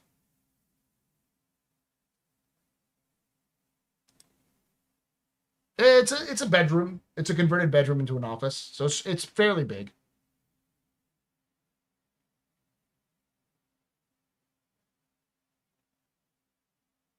So that's my PC. It's my PC fans. That's what you're hearing is my PC fans.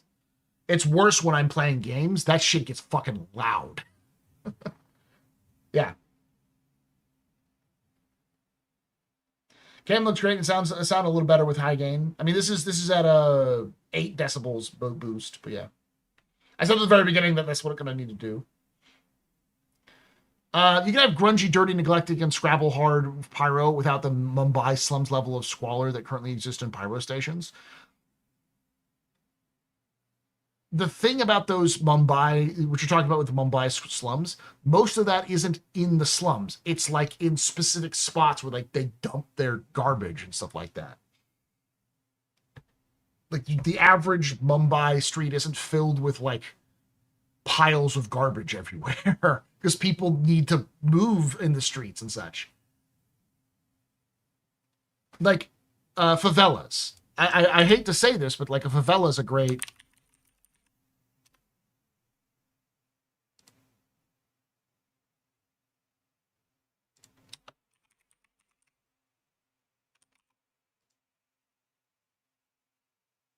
Like, this is what Pyro should look like at worst.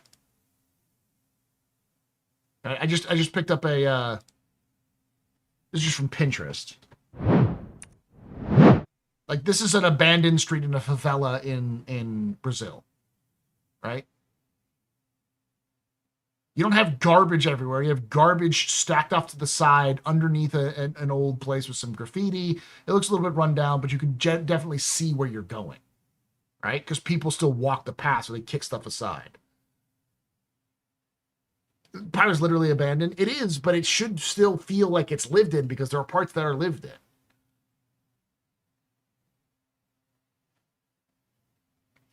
Let's also recall that everyone has access to salvage beams for garbage disposal. Only for certain items. And you got to remember that at the end of the day, it's still an art piece. So you still want it to kind of have a feel of grunge. It's a matter of getting the vibe and the feel of something while also trying to make it seem realistic. Because if everyone has access to incineration beams and tractor beams, then everything would look the same. And that's boring.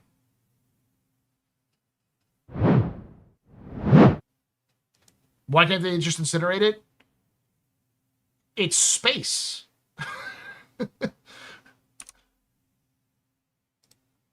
Where would they incinerate it? Like, melt what shit? Because a lot of this shit's also just like food garbage. Why would you refine like chicken bones?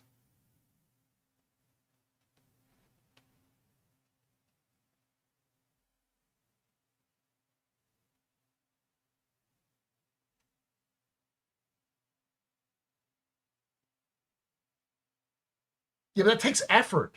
Dumping it into space creates debris that then impacts ships coming and going from the station, which would prevent ships from coming and going to the station, which would lose people's access. They would lose their access to even living on those stations. And throwing it into the sun takes a lot of effort.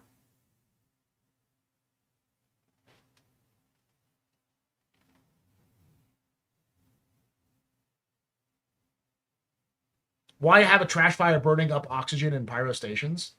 The argument for that, and I understand that there's a lot of folks who dislike that idea because it's like, well, it's in space, is that they don't have heating systems.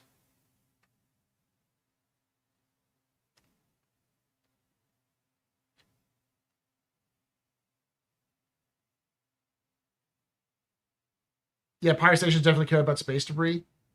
I'm just saying, typically, I wouldn't imagine people want to add more debris to the debris that already exists. And again, I'm going to say this one more time, because I think people need to realize this.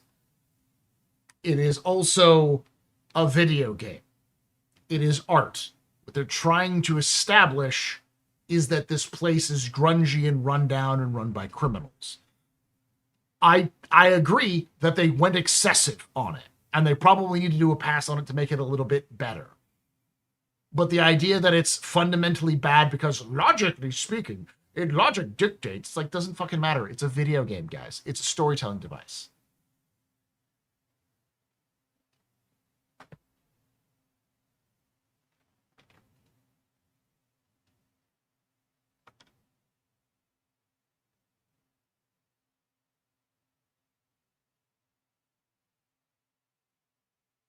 Yeah, well, that's just a bug. That's just that they don't have the ability to tell NPCs to do specific things there, Ash, where people could just tank 200 degrees C in tank tops. Yeah.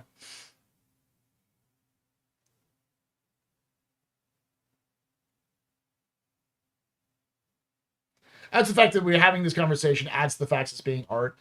Yes, I just don't like the criticism. It's saying things like, well, why are they like doing these things on these space stations? Like, I get some of it, but some of it is also, it's not 900 years in the future. Why X? And it's like, because video game has to happen. At a certain point, you're just going to have that happen.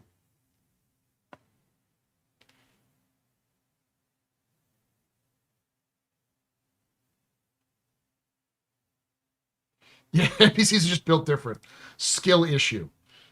Why can the Nine Tails breathe in zero atmosphere and just biker jackets and skinny jeans? Skill issue. Get on their level.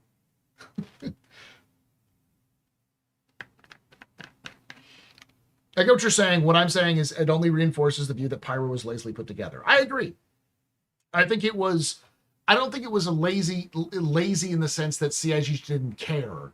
I think CIG just bit off far more than they could chew and decided to do things based off of cool factor and then never reviewed it.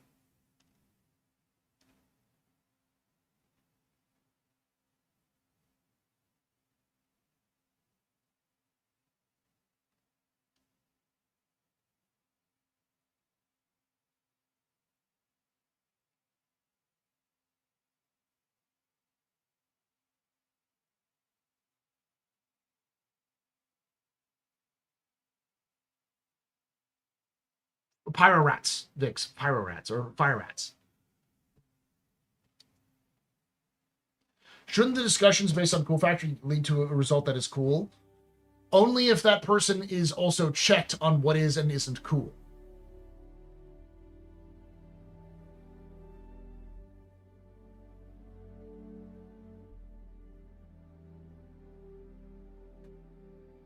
The fuel rats? There's no fuel rats. That's an elite thing. Elite dangerous thing.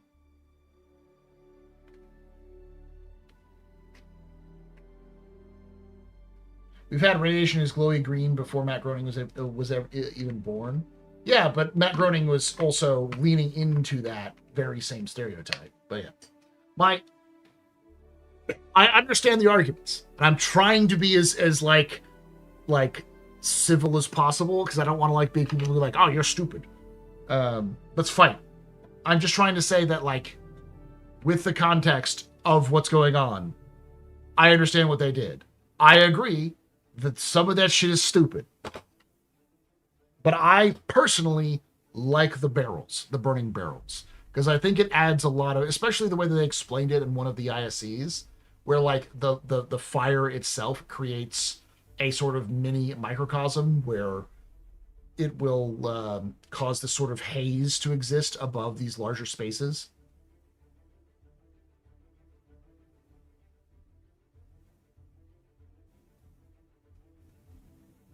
Bear in mind that the rest stations coming to Nyx soon are being directly lifted from the stations of Pyro. They're only they will be cleaner. It'll be very similar to what we see with the Shattered Blade station. There'll probably be like a riff on that. But yeah, which is a riff on the Pyro stations. Oh, those rats. You can find them. You can find them in the station vents. The alopecia rat or the apple rat. Yeah, you can shoot them.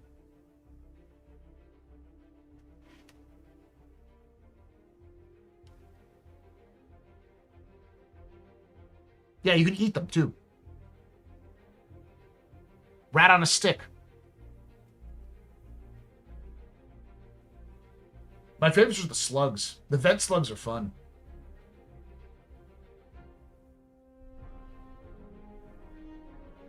To me, like, most people associate those barrel fires with poverty. You know? People who light barrel fires tend to be on the poorer side because they can't afford heating and for either because they're living on the streets or because like they don't have access to things like barbecues or those sorts of things. So they improvise a heating solution or cooking solution.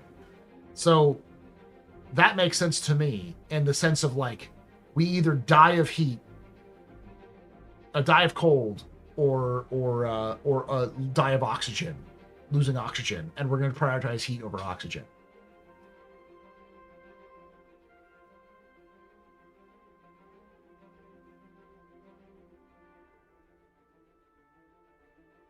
I've seen them on live. I've seen them in some of the what are they called?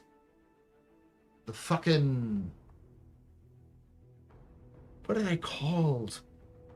Contestant zones. You can find them in the contestant zones, like in the vents in the contestant zones.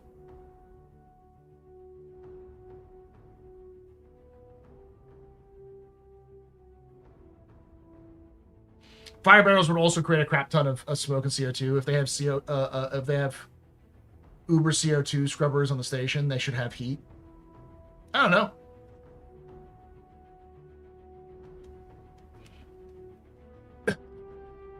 They could just be built different.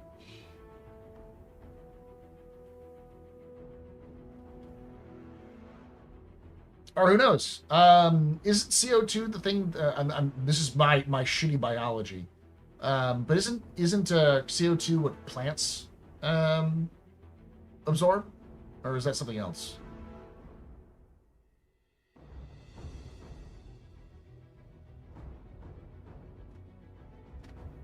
Then they just use plants. I don't know. There's a solution to it. If they have a creative enough team, they could easily have a solution to it. Where, like, where does this oxygen come from? I mean, you can also go with the same question: is ArcCorp makes no fucking sense. ArcCorp is a gigantic city that's built like planet wide. Where do they get their fucking water or their food? And it's industrial, so like they should have fuck tons of pollutants that are in the atmosphere, and so no one should be able to survive there. Orison makes no sense. It's not orbiting; it's stationary, but they say it's orbiting. What? There's a lot of logic and a lot of things in Star Citizen which make no goddamn sense, because it's a game about tree people piloting crab ships in space World War II dogfighters. They're supposed to redo ArcCorp. It's still going to be a planetary ecumenopolis or whatever. It's still going to be a Coruscant-style planet. They have logistics. I mean, that's the easiest hand wave, yeah. They add the natural areas. They're going to add, like, the ocean is what this is going to be.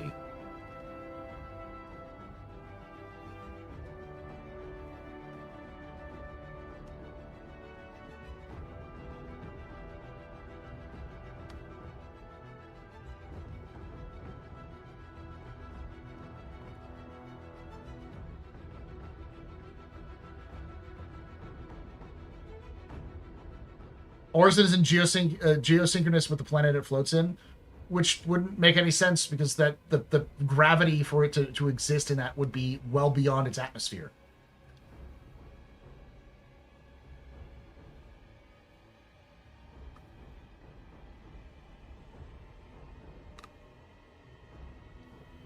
Again, tree people piloting crab ships in World War II speeds. Dogfighting with spaceships.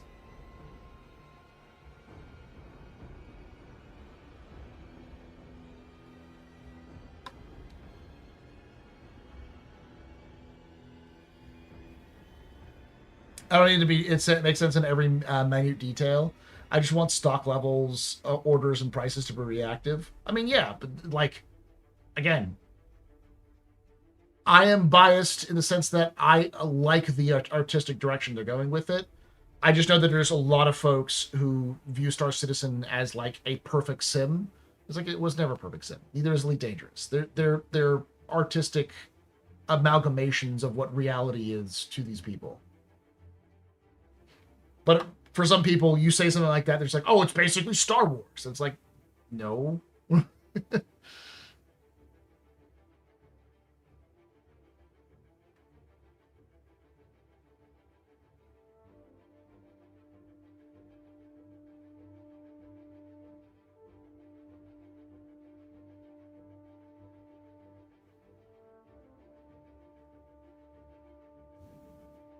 Suspension of belief, disbelief adds up. I think it adds up for certain people. Jade, aren't you a scientist? Like, aren't you like an astronomer? So like for you, that's a lot more, that's a lower bar. Because like, that is literally your job.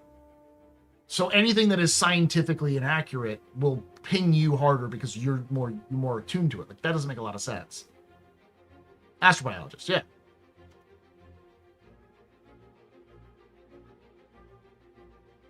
I'm a security person who took astronomy classes, and tech drives me wild. Yeah. I feel like there's also a bit of a, your average person who just likes shooty spaceship bang bang or pretty space game probably suspends their disbelief a little bit harder because they're not as invested in the science. But also a lot of people in the Star Citizen to real space stuff too. A lot of the like hardcore fans are.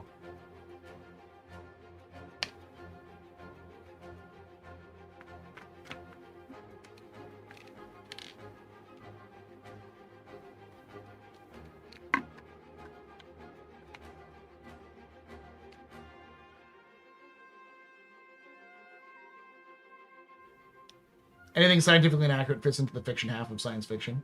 Yeah.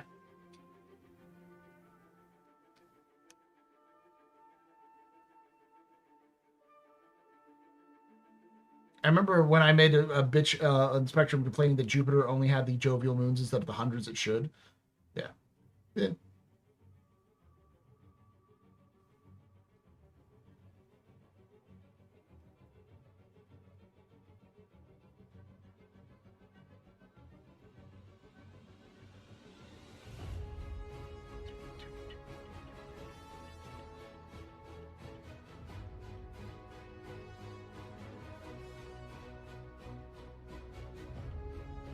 I mean, they could actually add the smaller moons.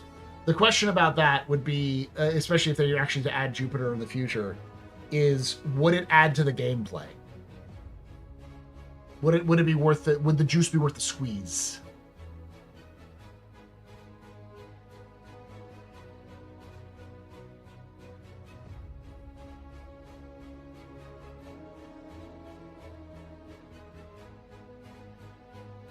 Are asteroids worth the gameplay? Or is adding, because like Jade, if they're not accurate, if they're these tiny little asteroids which are not accurate, they're just stock Star Citizen asteroids that they name one of the names of Jupiter, you know, who does that benefit?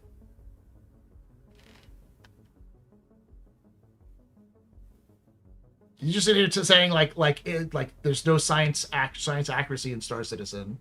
So why would adding Star Citizen with that? I'd be okay with it since we're playing with things at scale, but you know someone's going to complain about it. It's again, it's a matter of how much effort or time was it worth for it.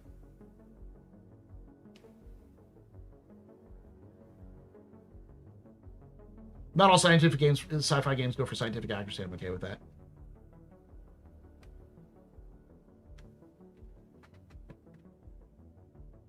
Yeah, the science part of Star Citizen is more in the fact that it's built in more of a grounded, realistic world, in the sense that it's not set in a far-flung future with laser swords and space wizards. It's set in our own universe with normal people and normal issues, but with a science twist. People are firing bullets and bleeding. That kind of thing. It's not space opera. Star Citizen's sort of on the space opera spectrum. What I learned recently is that the Expanse authors hate it when people call Expanse hard science fiction. They swear up and down it's not hard sci-fi. It's space opera. They call it a space opera.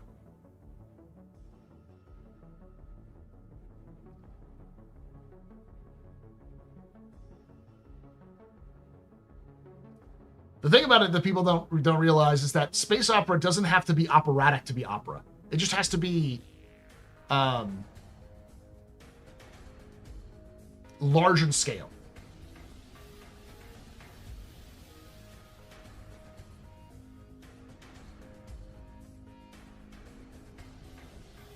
which makes more sense when you get to the end. But in the beginning, it seems hard science fiction.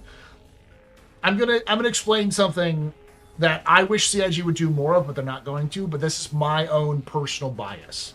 What I love more than ever in science fiction is when you go extremely specific in hard science fiction, and then just say fuck hard science fiction. Gundam is that example I always turn to, but Babylon 5 is that example too, and The Expanse has that as well, a little bit. Where, like, Gundam is built off of very real theories of space travel and space, like space science, down to warships having thermal radiators built into them that you can actually see. And it's about space wizards fighting in giant robots. But even the giant robots exist because of the concept of an actual, of effectively, what is it called? It's a system that was designed to help move satellites without using thrust. Gyroscopic force, basically. But it's a thing that humans can do in zero-G that'll let them move around more and maneuver a little bit more effectively just by moving their bodies. It's like they went all out to like we're gonna go very specific as to how these exist, and because we're big fans of space, but it's about psychic warfighters and children piloting giant robots that shoot gigantic lasers and have literal lightsabers. It is absolutely none of that. Babylon 5 has very realistic fighters and like they have spinning rotating sections on their on human ships, but it's about eldritch abominations, eldritch gods trying to kill each other for like philosophical reasons.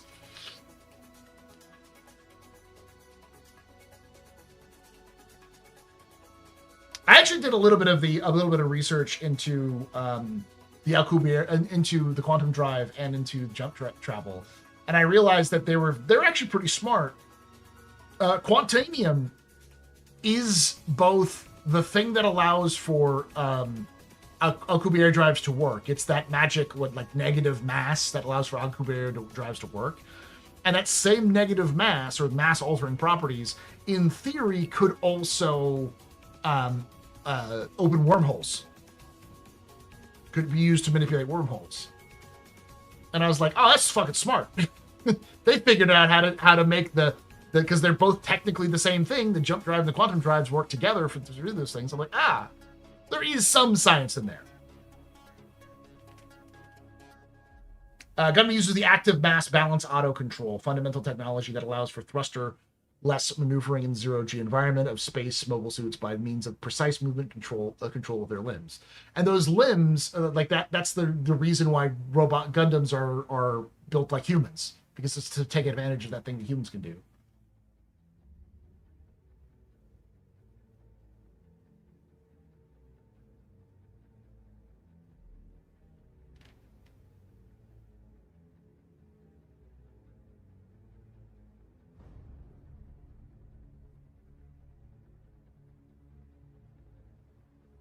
You know what sci-fi really needs in the PU? More fi and sci-fi, more actual fiction. It does need more fiction. Like actual stories to be told. Giant robots are also justified because they're fighting giant aliens? No, not in Gundam. There's only one Gundam that ever even brings in aliens. Most of the time they're just doing stuff. Or are we talking about Pacific Rim?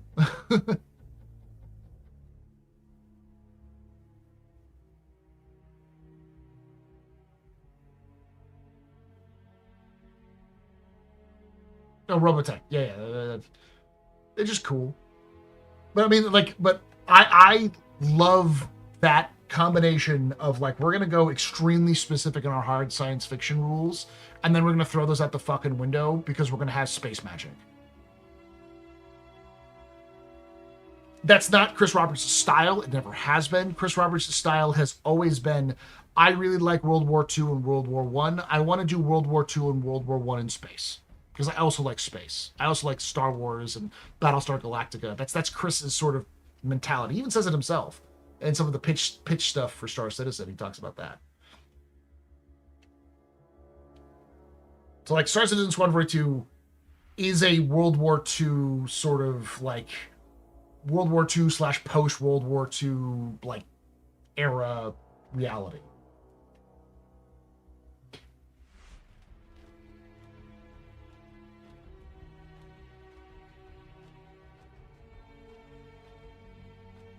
There's also an illustration with gravity plating. Being able to lens distort space-time is also artificial gravity.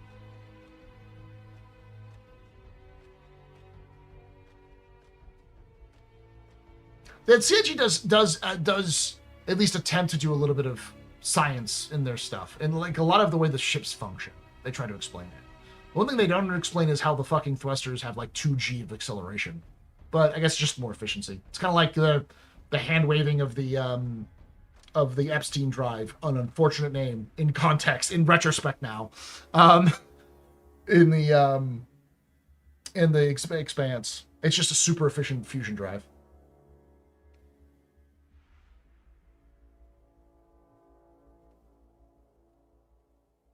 I think CR doesn't like transhumanism either. No, but he does. He's a big fan of cyberpunk storytelling. So I fully expect cyborgs because they're cool. He's also a big fan of 80s, like the 80s science fiction.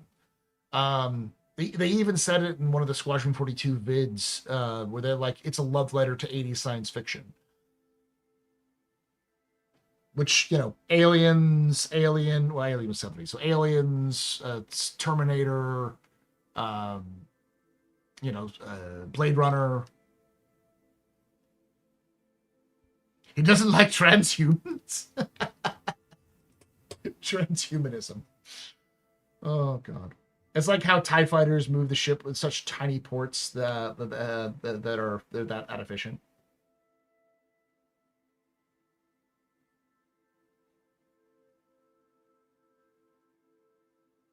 Yeah, change the models and ships and Star Citizen can easily be Battlestar Galactica. There's a market for that, yeah. That's me coming back to my explanation of that, like, at the end of the day, it's art. And I understand the critiques, especially the immersion, the whole like, hey, I want to be immersed in this, and this is breaking my immersion. And I understand that, and I agree in some cases. But it's at one point, it's like at some point, it's you got to be like, okay, what is immersive and what is like narrative focus? Because the narrative should always take center stage over pure belief. Whatever you're trying to sell the audience with. And especially when it comes to, this is my theater background coming out, especially when it comes to set pieces, the lighting should all set the right mood for what you're going into. The best movies, TV shows, theater, and video games can really make their sets quote, and CIG is pretty good at that. However, I agree to an extent that Pyro does not feel finished.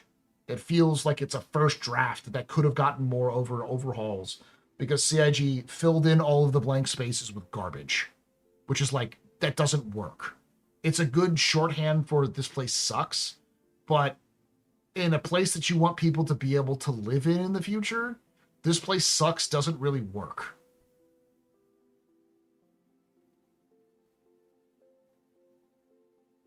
It needs to feel believable within the space you're placed, yeah.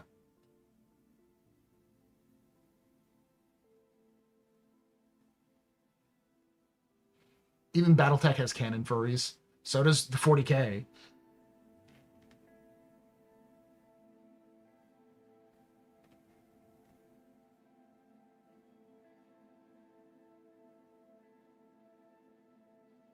And a 2021 paper published called Introducing Physical Warp Drives found that the only feasible warp drives which didn't require exotic negative mass matter would be limited to speeds slower than the speed of light, which also fits Star Citizen's quantum drive lore.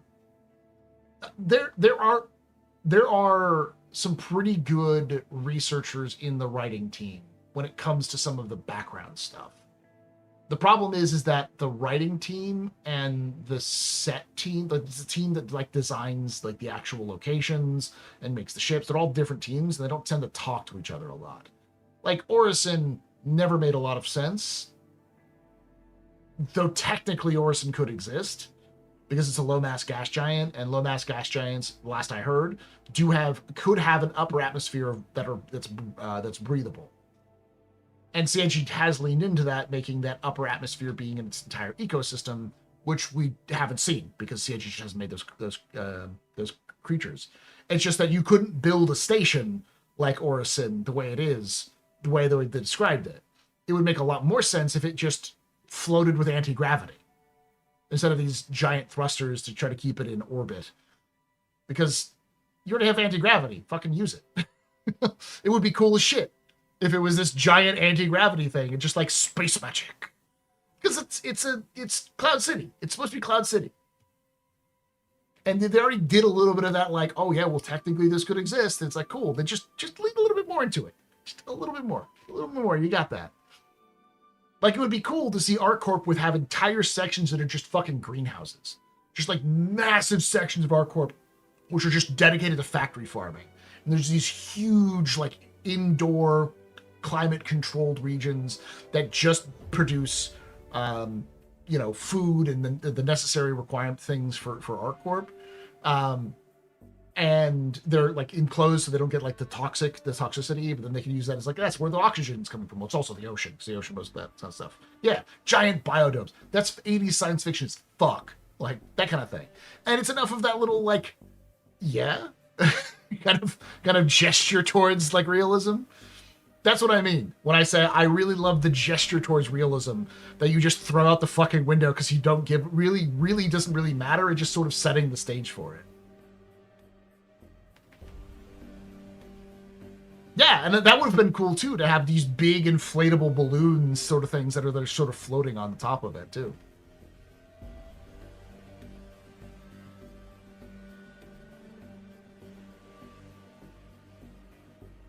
Though I think, isn't NASA's Cloud City supposed to be like, isn't like balloon above and then like the city below?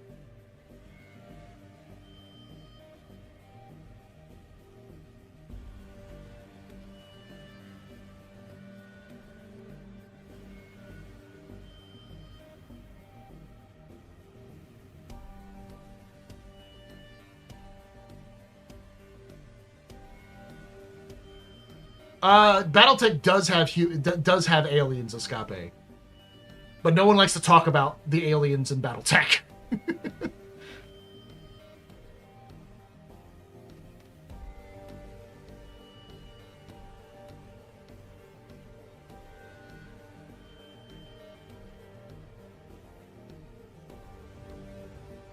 I would love giant anti-grav platforms that are kept up with massive power generators, in which the waste from burning all the O2 and H2 is water, which shows up as massive waterfalls. All that cascades into the center of the planet.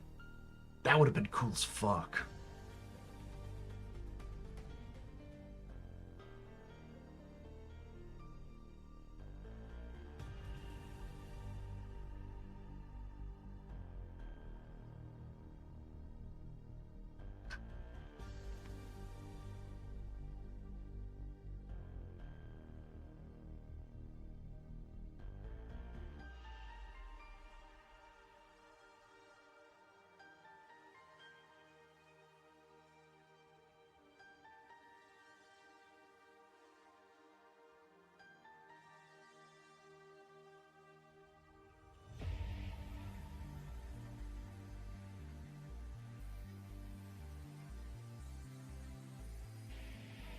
Basically, it'll be a city of airships all linked together. BioShock Infinite.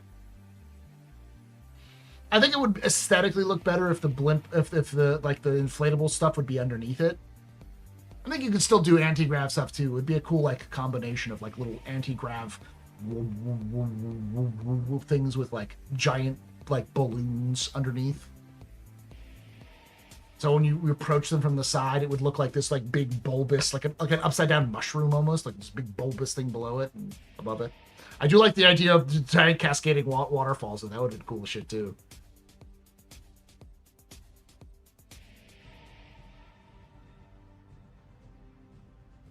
The point being, I recognize CIG's faults, and there could definitely improve it.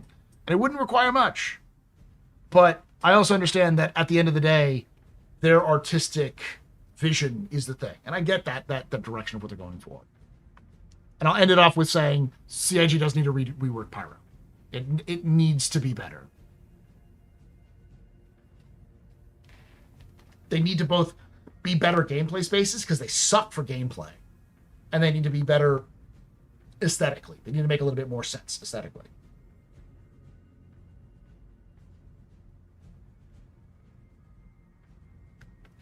Incremental improvements instead of a full rework. I think it needs a full rework, honestly. I think some things need to change, like the interior of space stations need to be a little bit more cleaned up, a little bit more cleaner, a little bit more regimented. And I do think that the planetary systems themselves need to get overhauled. The design isn't bad. It's just there's no landing zone on Pyro that I like. All of them suck. And I've never heard anyone viciously defend a specific landing zone as cool and they want to go there.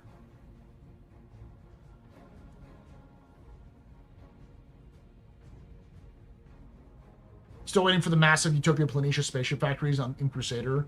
It's there. You can see them in a couple places, but they're mostly hidden.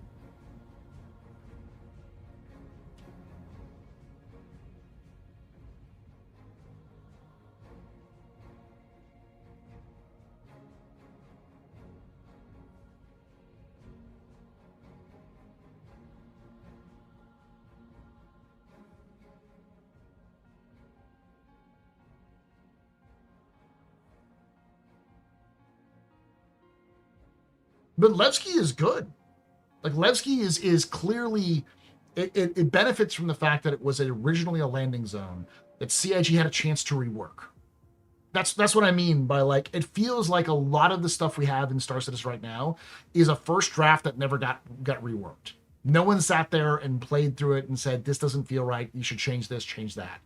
And I think that the basic blocking of these systems works. It just needs the new tech and it needs to get refined. Because like Levski was good when it was first released. It's even better now. It's cool. It feels real. The fucking trailer that introduced it is still the best trailer that CIG has made because it's one of the few places that people feel connected to because it feels like a place people live.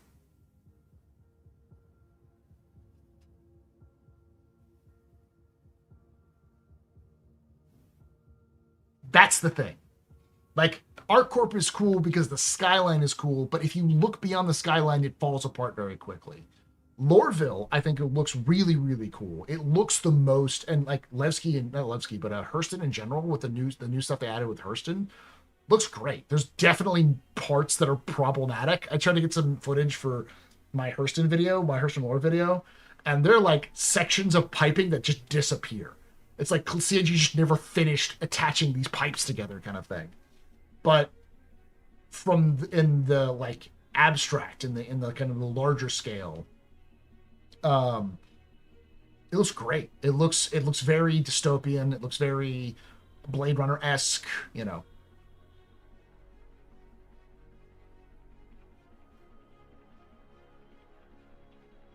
I think that the internals for buildings got put on hold because those people were also put on, I want to say Genesis and Starkitect. I think they're working on Starkitect right now. Those people are, so they put it on hold.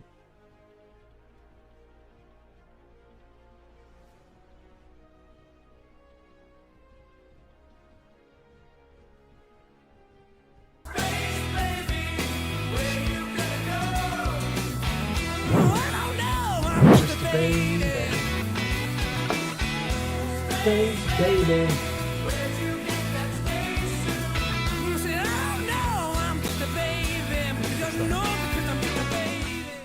The Xeorog just had a space baby.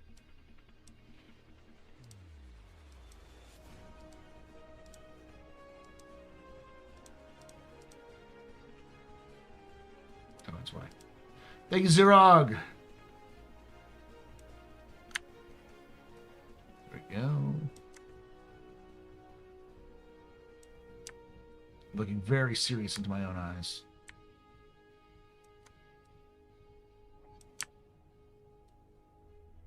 You're very important, Pupper. Very impressive, Mr. Any pedestrian. This is your fault. Your turn. Good night. Shots and cheers in chat, y'all. Shots and cheers.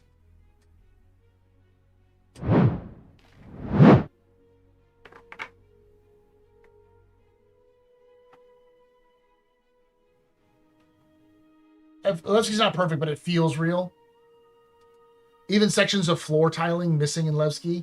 Axe stumbled across it. Is it like missing? This is like CIG forgot to put them in kind of thing?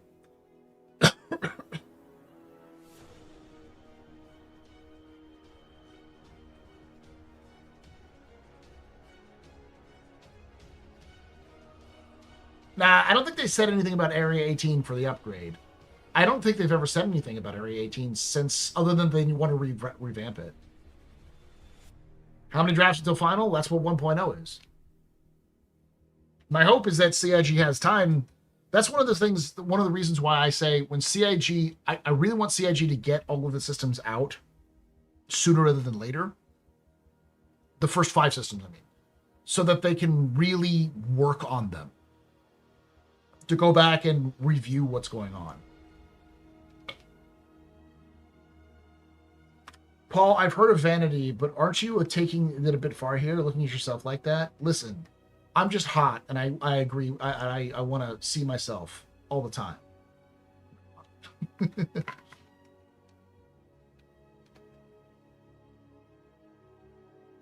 Let me be vainglorious on my own stream, goddammit.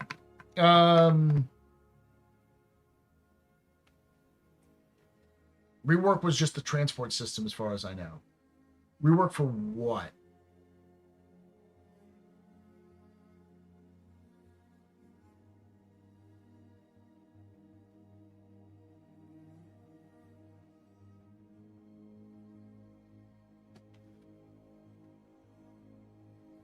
I'm Hadrian. Hands down, the 6th system is Hadrian to me. I think Odin comes in after that, but Hadrian. Hadrian is A, easy, B, connects Stanton to Nyx. So it bypasses Pyro entirely. Not Stanton to Nyx. Tarot to Nyx. So it bypasses Pyro entirely. To get to Castra.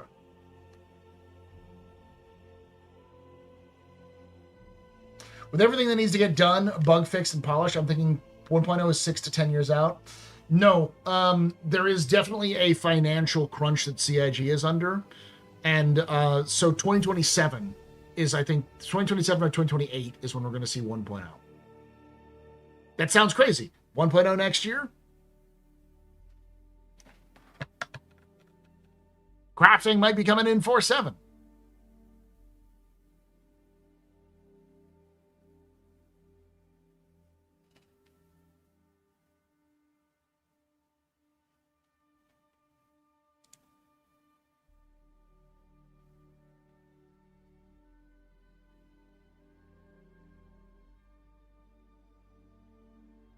I don't think it seems like that crazy anymore, that the crafting's coming in 4.7, or that it might come out in 2027, 2028. The thing that I think a lot of people need to kind of grasp is that 1.0 is not what you think it is. A, they're not finished working on the game when 1.0 comes out. But B, it is going to be less exciting than you think. Just in general. They're going to cut a lot of corners. They're going to... there's going to be systems that are in place now that you don't like, which will be there with 1.0 because they just don't have time to rework it. Minimum viable product, yeah. It is... So, like, Medical will not get the upgrade that people want it to have. It will just be a respawn system with some connections to medical to help you, to make it so that you're more incentivized to heal than you are to just give up and regen, so that you have some punishment for that process. So there's just at least some engagement with medical system, but it's not going to get more in depth. Just take that out. What we got with medical is what we got. I don't see that happening. We might see more improvements with bounty hunting, but bounty hunting has basically disappeared off of the roadmap, and they've not said shit about bounty hunting 2.0. So I'm beginning to think that what we have with bounty hunting is going to be what bounty hunting ships, what we ship with 1.0.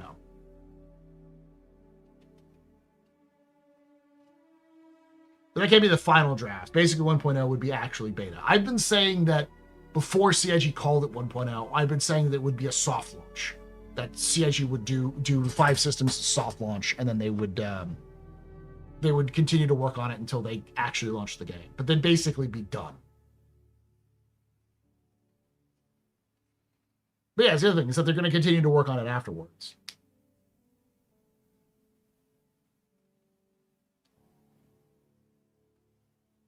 We will have another 318 before 1.0. We will.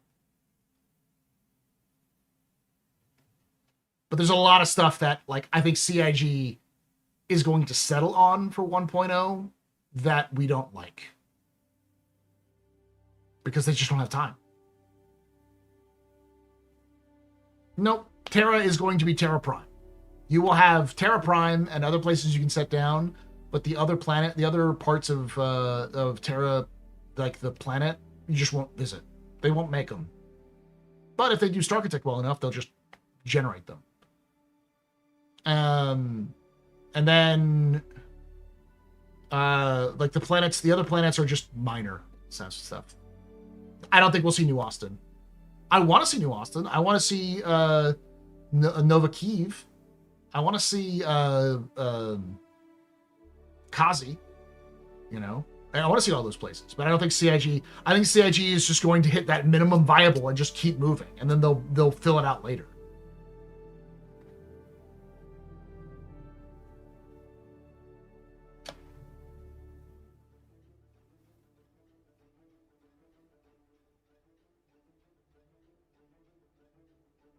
The Immersion dealership is in New Austin. Yeah, it's New Austin.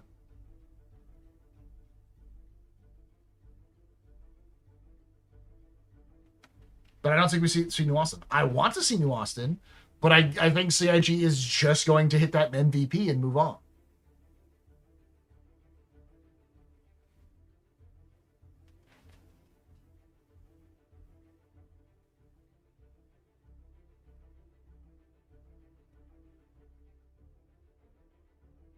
It looked like if you were building a settlement floor in No Man's Sky or Fallout 4, you forgot one section, so there's just a perfect square missing from the structure flooring. Do you think it was intentional, or it was like a artistic piece? Or just like...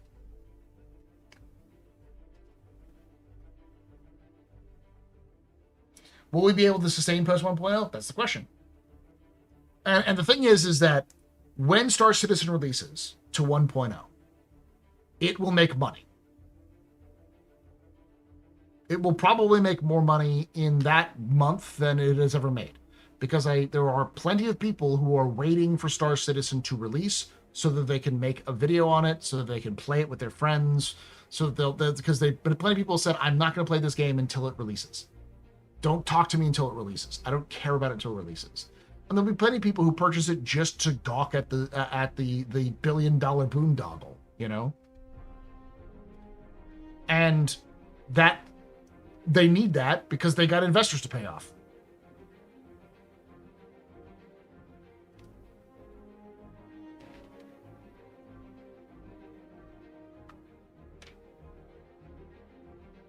So yeah. CIG will never tell us to settle for the situation, because I don't think CIG themselves has fully grasped that they're going to have to do that. But I think in some cases they have, and they have a decision on what 1.0 ready is like, and they just haven't said anything, because if they say it, they know that the active fan base will get pissed off. But we'll hear it. We'll hear it from some dev who has no idea people don't know, who somebody will say, oh, well, this is awful, I wanted to change, is there any update on this specific thing? And they'll just say, oh, no, it's 1.0 ready, so we're done with it. We might look at it after 1.0, and there's going to be an absolute shitstorm kicked up into the community about it. It's going to happen. I guarantee you that's going to happen. Like, I can already see the Spectrum threads. I can see the videos. I can see people losing their mind in Reddit and stuff like that.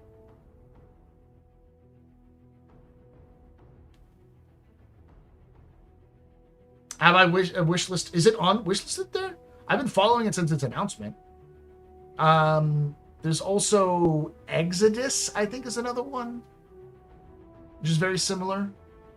It's more Mass Effect than anything, but you'd like it, Jade, if you haven't seen Exodus.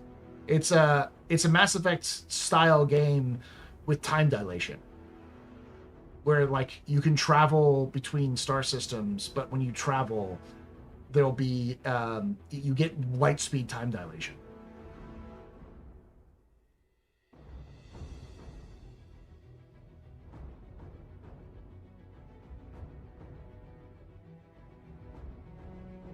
So like you might travel to leave the settlement and go off to go fight these bad guys, and by the time you come back, the children you ran into in this settlement are now adult, like old like ancient.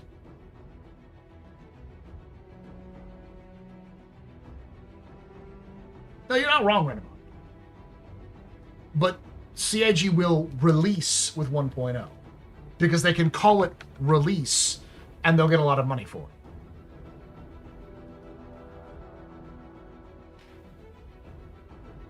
Yeah, it's got, they had, oh, who was it? I want to say Macaulay Culkin, that's the wrong one. The person they had who like a big actor that's attached to it is actually interesting because it's, why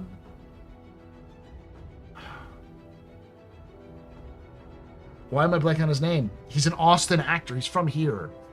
He was in that,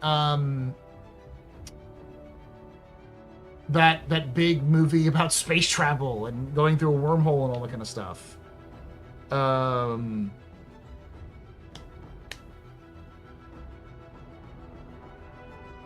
Not Ad Astra, that's the wrong one.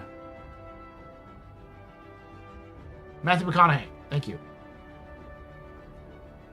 Yeah, they had Matthew McConaughey as part of the announcement trailer, which is, I mean, clearly a call to his previous work.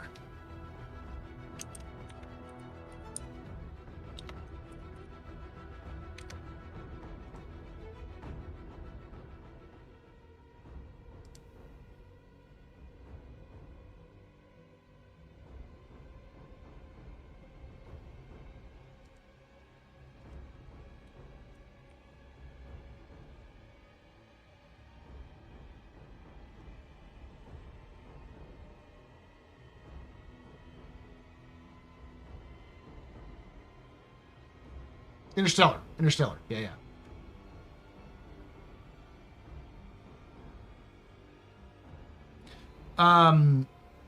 Yes, Jade.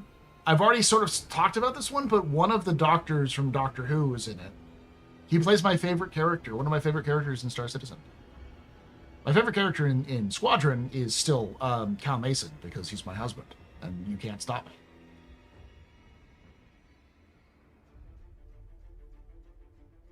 Hey, Otaku.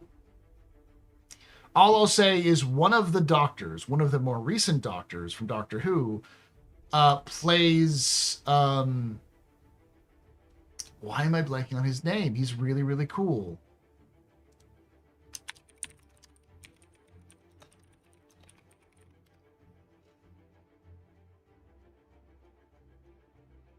Parker Terrell. Yes, thank you. Parker Terrell. He plays the host of The Plain Truth.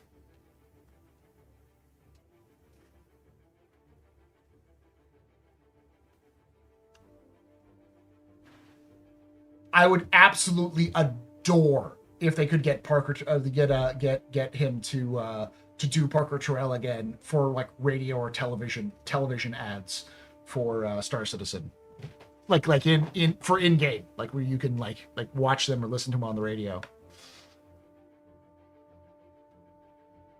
All right, I'm gonna get some water. We're gonna do a quick capsule and call it a night.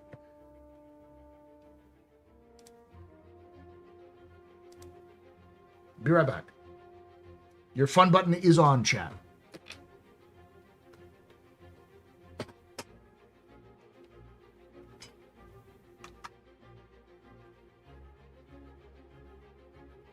Weapons free, y'all.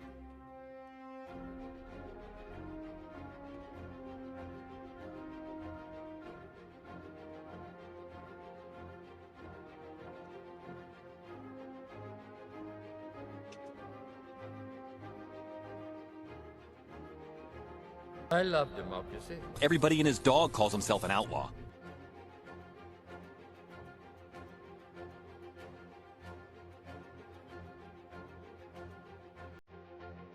Drugs.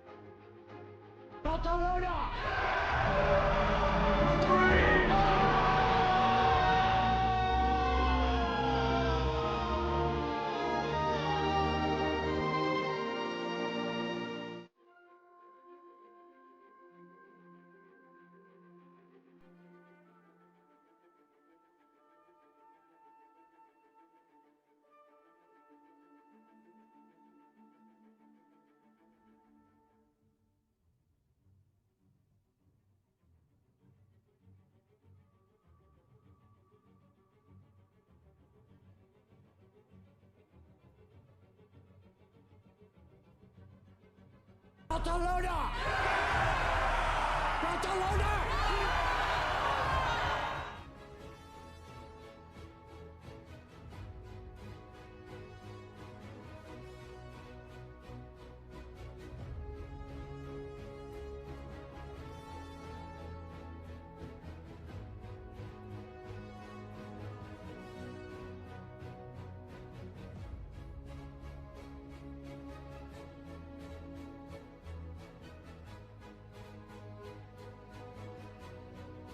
Stand by for Titanfall.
Genesis?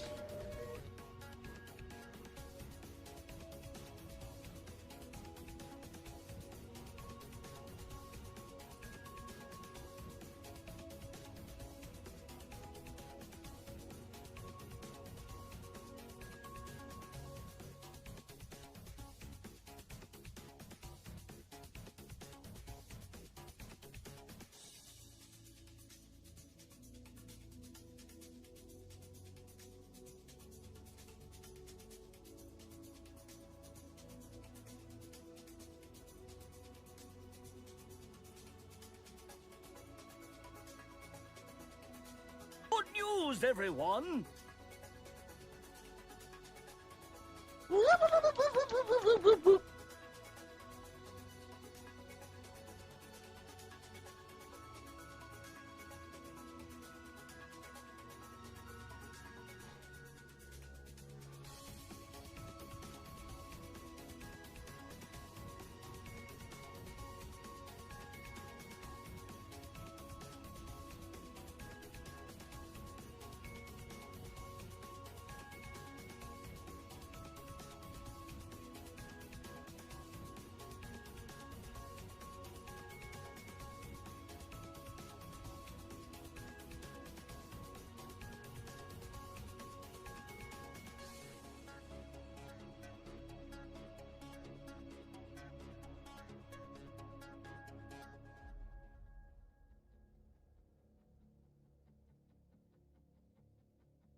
All right.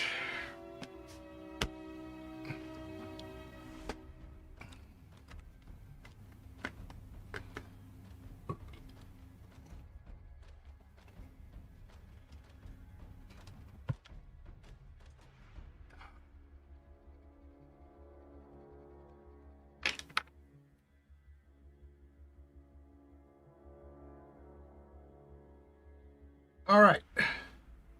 I have played Star Citizen VR. It's very good. I need a better VR headset, though. All right. Time to record. Pull up Star Citizen.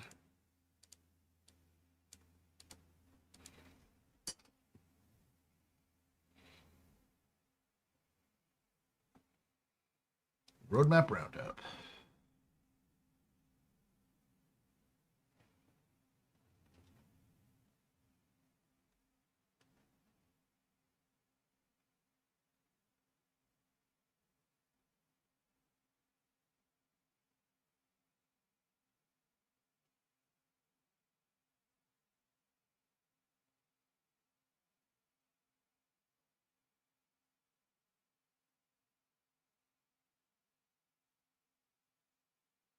All right.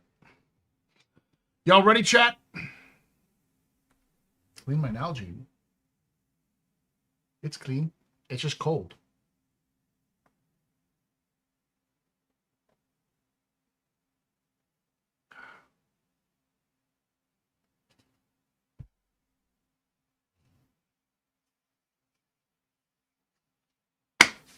let's do this.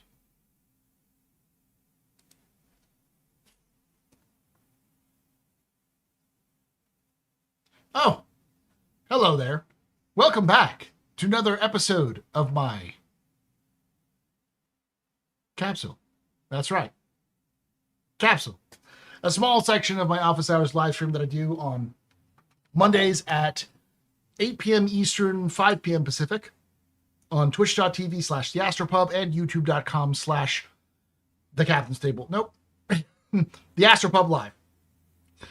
Would love to have you join us live here in chat right here as we talk about Star Citizen lore news and more. We talked a lot about the realism in Star Citizen and the lack thereof in cases. We could improve it today. We talked a little bit about the Moth and its problems. Talked a little bit about Star Citizen lore, and we're going to be talking about the updates to the roadmap. Now, I haven't done this in the past, so I think I'm going to start doing this more frequently. I'm going to do a roadmap roundup update every time they come out.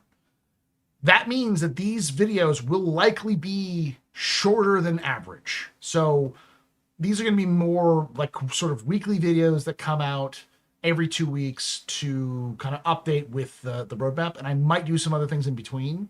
But generally, the idea is to do quicker videos just to keep you updated, keep you engaged, so you can kind of also join us live here when we do these live.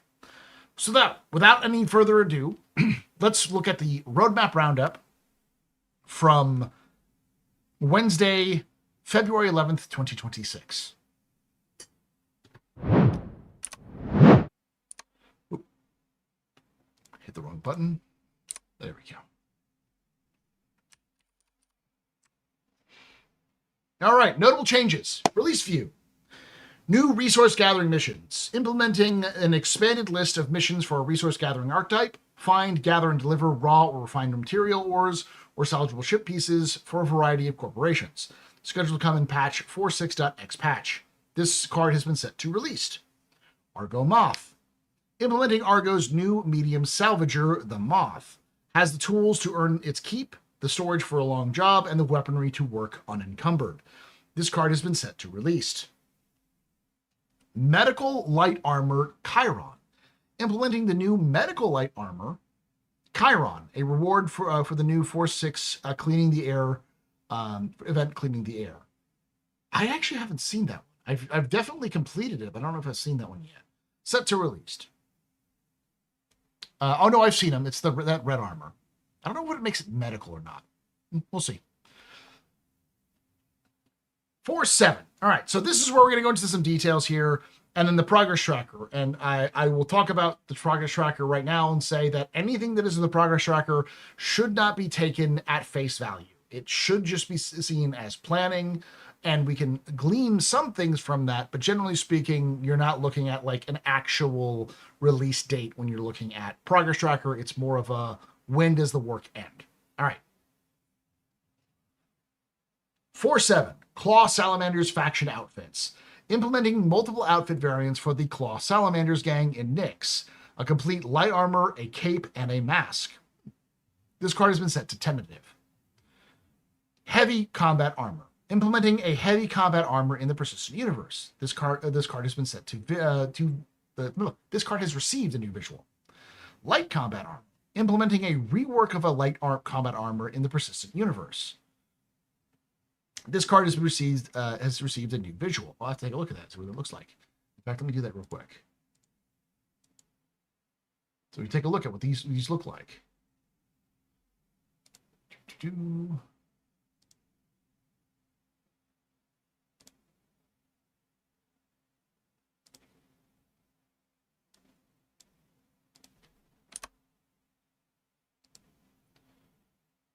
This view.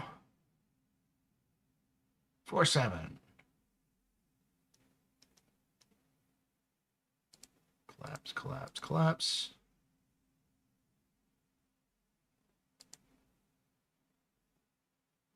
New Wicklow salvage armor.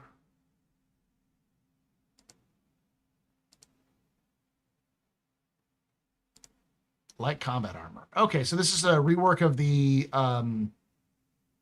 old armor that was like the old pirate armor. These are the claw salamanders. Interesting. Neat. There we go. Those are the updates for 4.7. So those are things we know are going to be in 4.7 for sure. Now, progress tracker, the Clash armor. We've updated a few deliverables in the progress tracker, which you can review below. Just a reminder, when progress tracker on deliverable is marked as complete, it doesn't necessarily mean it's ready for release. It may still require downstream support, transition to another team for further work, or other additional steps before completion. So the first two, it's in order in terms of when they're releasing, because they kind of have the later ones. The first one is crafting tier 0, implementing the ability for players to craft various items using resources from throughout the persistent universe, and inventory rework, implementing an improved experience with inventory management. Now, I had a chance to play the inventory system when it was in Evocati PTU, and let me tell you this. Fundamentally, it is the same system. There is no real difference between the system that we have right now and the new system. What's different is the overall visual loadout. It's much cleaner and much easier to read. So it is an improvement, but it's not a complete ground up rework like some people were hoping for. Now, I've said specifically that I don't think crafting is going to necessarily make it in 4.7, and this is a good indication of it probably won't. Because this is saying until March 27th. This could mean that it releases in 4.7, which is the March patch. Or it could just mean that they have scheduled work to that. And then they'll update it when we get closer if it needs a little bit more work. So this could mean that they're adding it, but the fact that they didn't add it to this means they're not sure it will actually be added in 4.7. I believe the inventory rework likely will, based off of my experience with it. There was very few glitches that I could see that probably weren't already into it. So my inventory can still disappear mid-combat, so I can't reload still. I didn't experience that during the test, but I know that a lot of those issues happen because the game gets under high load in terms of the back end. And that doesn't really have to deal with the inventory itself. As much as it is the back-end inventory, the back-end systems that run it. What this is basically a visual overhaul. It does have some changes to actually how the inventory works, but not that much. Most of it is the same as we have now, just slightly tweaked. But it is better. So, it's clear that CIG is shooting for 4.7, but they're unsure about this. So crafting and inventory may make it in the next patch in the next month. Vehicle command module, introducing the concept of vehicles taking over control from other host ships, primarily used for spaceships like the Drake Caterpillar or the Drake Ironclad. FPS radar and scanning, introducing improved signature system, supporting much greater distances and dampening of signatures by environmental interference and larger signatures. Improved scanning, driven by the same signature system as the radar and ping, available in ships, ground vehicles, and FPS. So, these are both clearly hitting for 4.8. You can see that they're extended to May 29th, so they're at least hoping to have these in 4.8. But that doesn't mean they're going to be in 4.8. However, I do believe that the Ironclad is still planned on being released in 4.8, because that is the Invictus patch. And as a result, I do think that we will probably see this done. And this is the first time we've seen FPS radar and scanning being brought back up again in a while. We'll have to see the March monthly report. If the March monthly report comes up, or the February monthly report, I should say, in March, if we start seeing them working on this, then there's an indication that it might actually release. But this has been off and on the monthly reports forever. But this is the first time we've seen it updated with a work. So I'd be really happy, hoping for English. I'd be really happy to see this in 4.8, which is in May, but we'll see. And this is the big one. Instancing. Introducing instancing technology, enabling the creation of more curated gameplay content that is seamlessly integrated into the sandbox, extended to July 31st, 2026. That would mean that July patch, so 4.9, would be likely Siege of Orison and instancing. Again, this is not a will release. This is more of a CIG is shooting for, but they themselves have no belief that they do not believe this is going to happen. They just are planning for this to happen.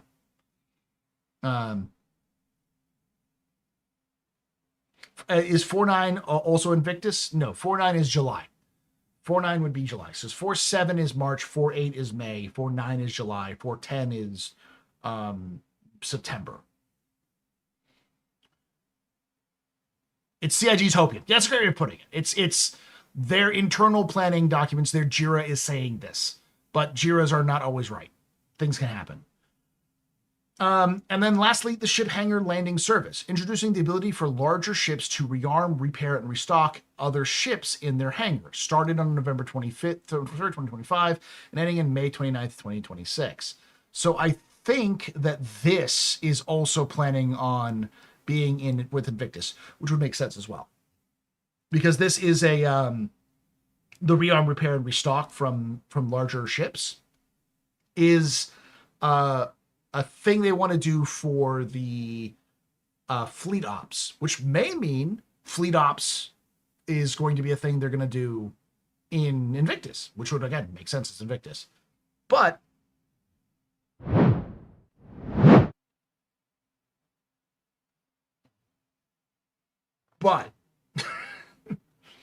that doesn't necessarily mean anything.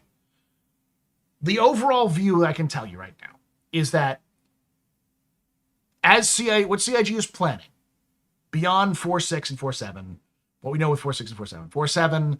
4.7, they're going to have some claw salamanders, so that means that that gang is going to get more attention, likely because they're adding those service stations, and then some of those service stations may be run by the claw salamanders, or there may be an enemy there, so we might have something like a contested zone or something like that in those stations. Plus more combat armor updates and changes to combat armor. That's something they've been doing. But beyond that, 4.7, they are hoping to get crafting out and hoping to get the inventory rework out.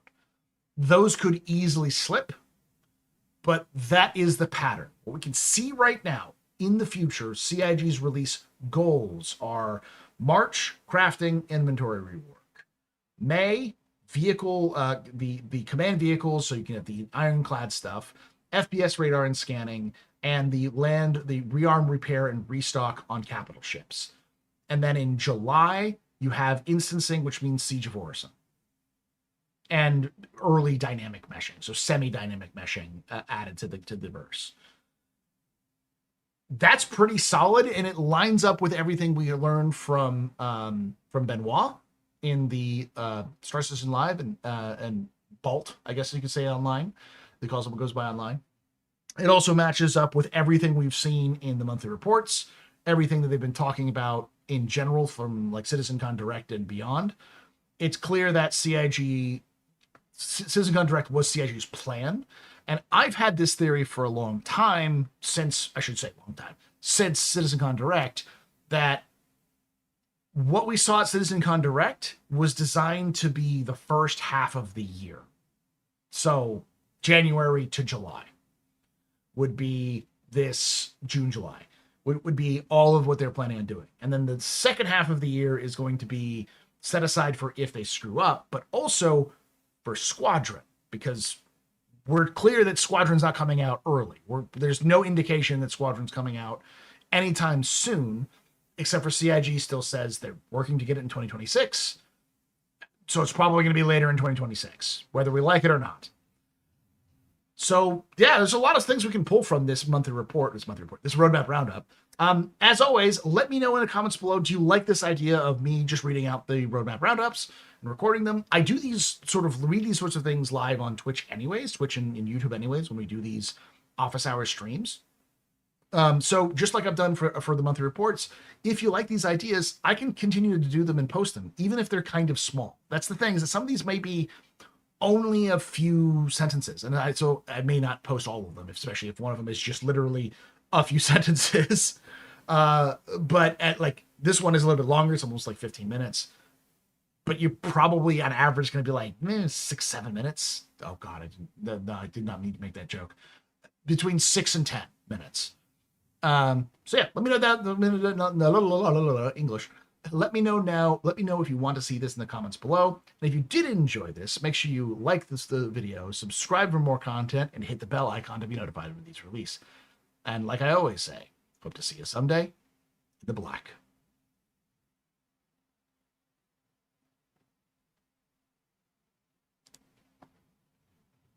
Yes, I know. I got a new camera. And I haven't gotten all of the tweaks worked out of it.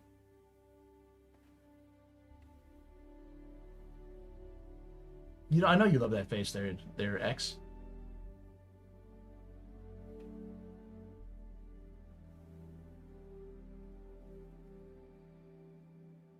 Seems darker. Might be a little bit. It's more that the edges are showing. I think it's because of this camera. Not because of this camera, but because of this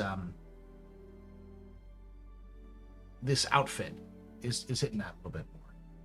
Because if I put them in the bar, it kind of blends in a little bit easier. I've tried everything I can think of to smooth out the details. As well.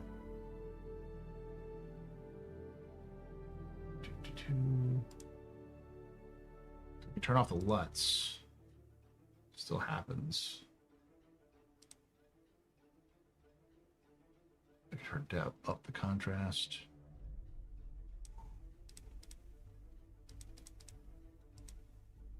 Turn off the saturation. I am now orange.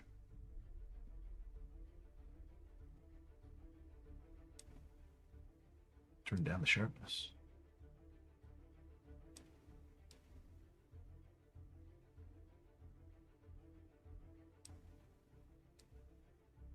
Turn down the sharpness. It's fine.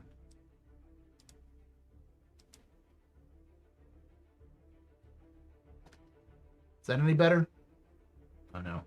I think it's because I've got noise reduction on this. No. Maybe it's automatic white balancing. Wow.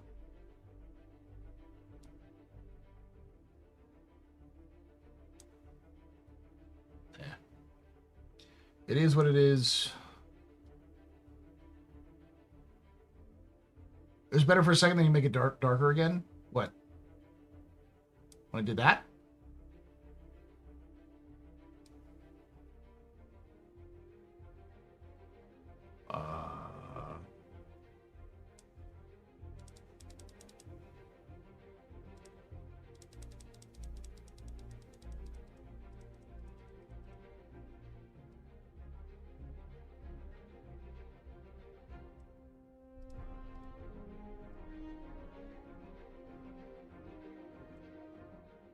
Nah, at some point off stream, yeah, we'll go over it. This is the first stream with me on it. Turn that deck down to 70.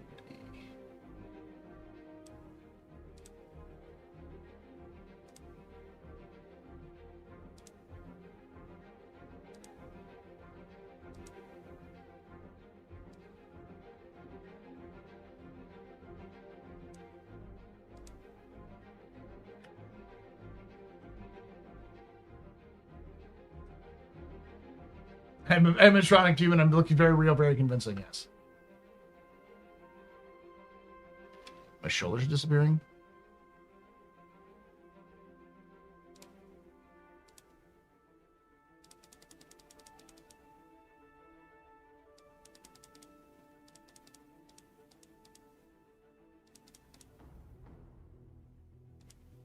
You can see the mic when I do that.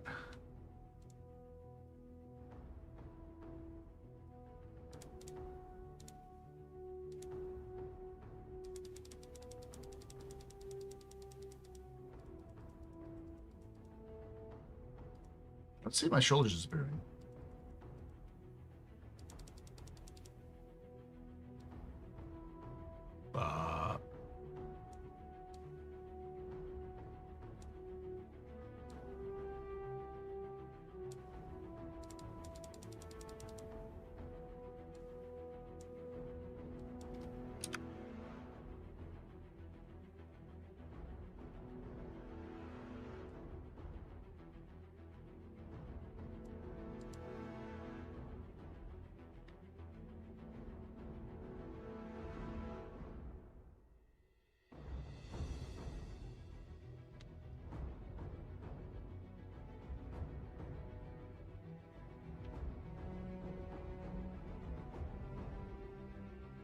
Or did you have a darker? Which camera did I get? I got the Elgato 4K face cam. I just look a lot much sharper against the background. Yeah, I stand out a little bit more. I need to blend myself in a little bit more. I almost feel like I need to have like a, hold on. Let me add something.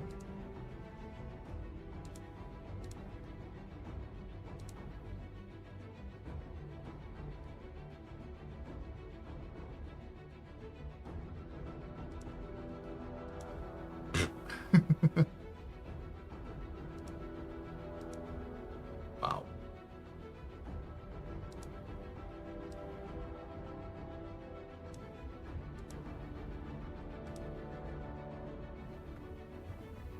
Yeah, I just need to get rid of this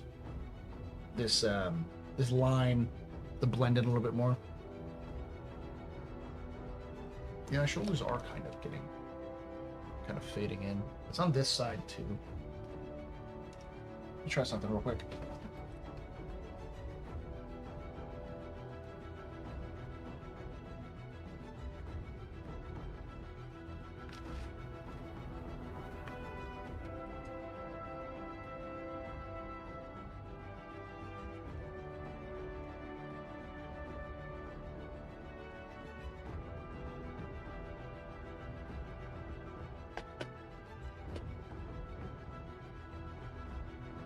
Sweaty forehead. Ghost chair confirmed. Is my chair see through too? Let me see. Let me turn down the light. I think that's also.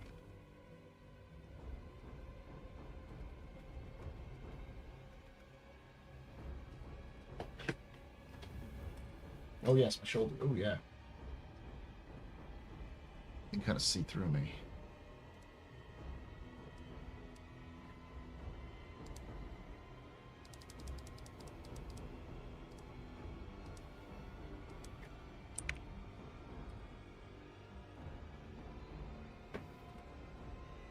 No, that's fine.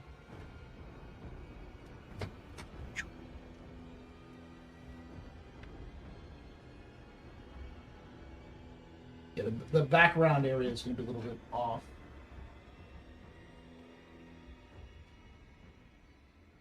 Oh, it's because I can't. Oh, I know what's up. 2 shakes.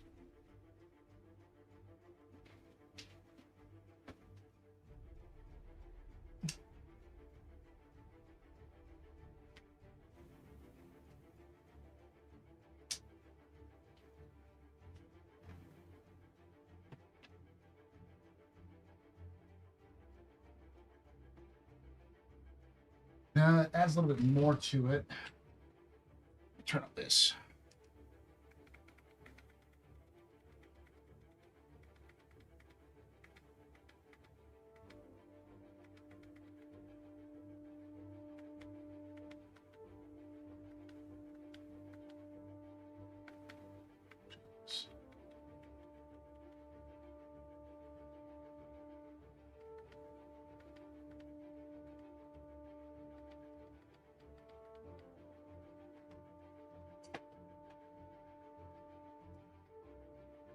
Just experimenting, chat.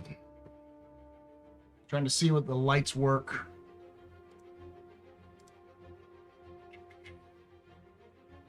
Boost.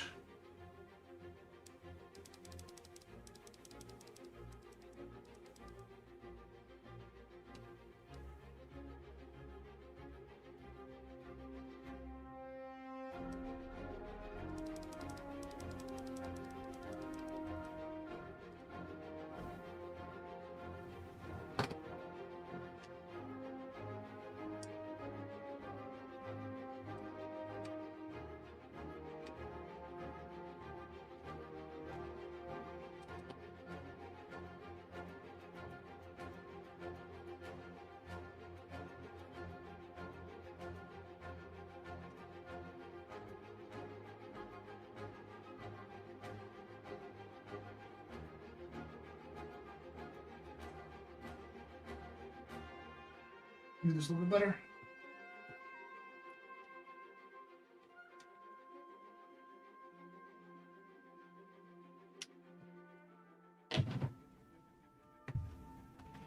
Live experimentation, chat.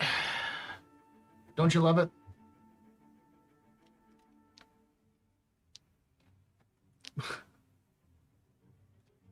Naz, yeah. I had it there for a moment. Maybe just turn off this.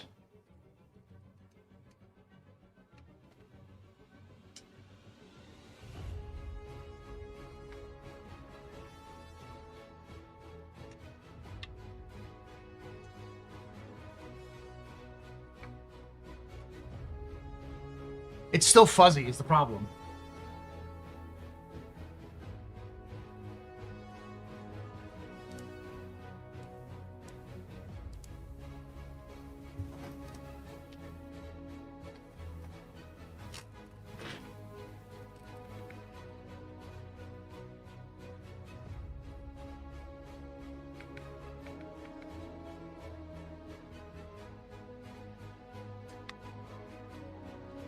I'm going to do some experimentation here, chat here, just for the very last bit.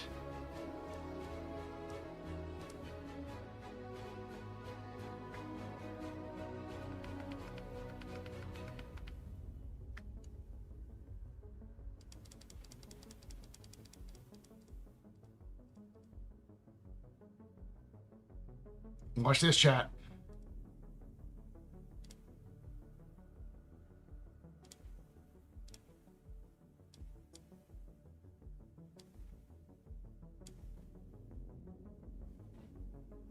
Seems like it's a little...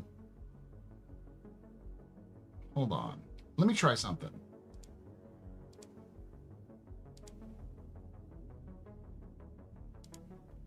Let me try something.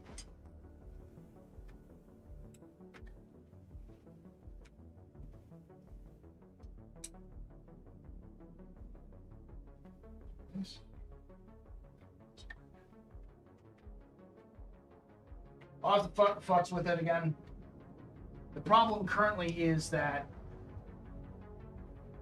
I don't have professional lighting set up. I have my own ghetto set up. It worked out fine for what I had for a long time. But when you have a new camera, you have different settings.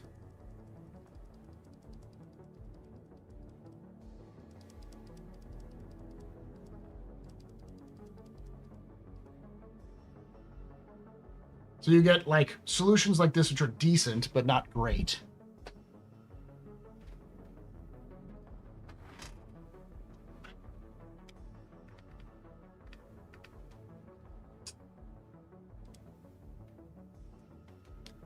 It looks fine, but you can still see the outline. And the reason why you can see the outline is because right there is light.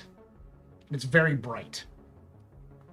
And if I could control the output, I could lower down the output just enough so that it could, you know, it would be less intense and thus would be a little bit more, less outliney. This is fine. But you can still see the outline and stuff like that. Maybe time to choose a new background? Well, honestly, what a time it is for me to build a background that's actually a background. Instead of having a green screen cutout, to actually just have just turn the green screen off and actually have an actual background. Because then you could see what I'm seeing here, and you don't have to worry. I don't have to worry about it, and I don't have to worry about all of the other things I can worry about lighting in terms of like cross lighting and stuff like that instead of what I have right now. But that is for another time.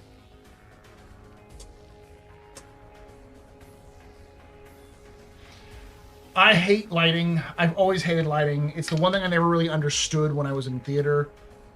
I have to really sit down and actually study it and break my stupid brain over it for a while to actually understand how it functions.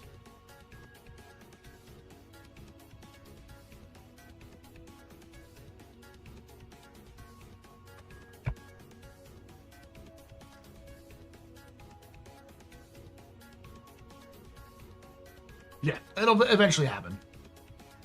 I hate sound and lighting. Sound sucks. I've gotten better at how it works, but it still sucks. It's just that technology's gotten better, so I don't have to worry about it as much. With lighting, what I really need is I need a consistent green screen. So it might be time to invest in a green screen that I can just pull down from the ceiling. So I just have in the background. Or to actually go through and paint. Or to build in actual lighting from like the ceiling so that I can light the back.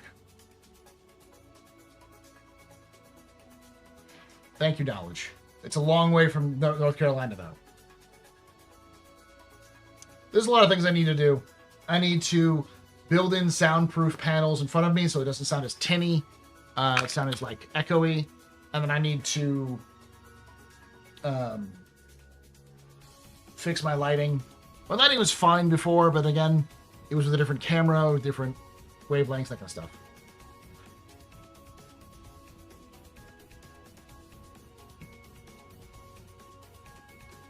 What I need to do is sit down and actually study lighting to do proper lighting for green screens.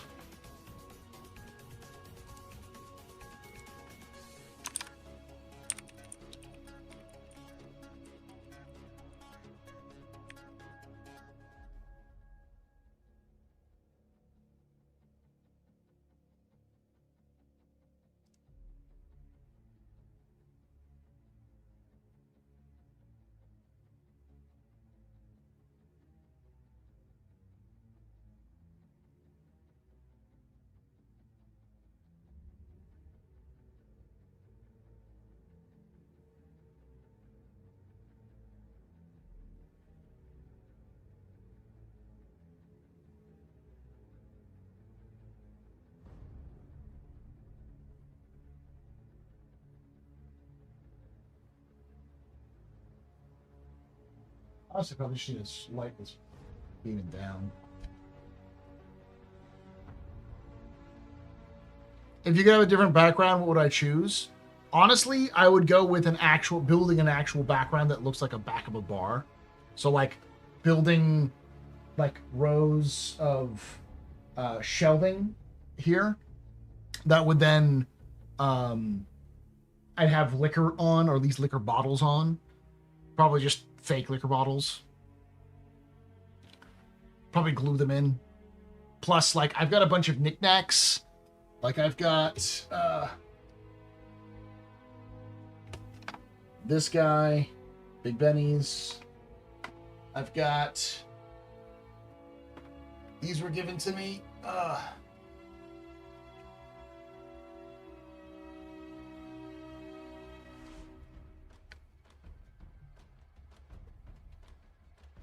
I also have my incomplete, but would look fine on a shelf in the background freelancer.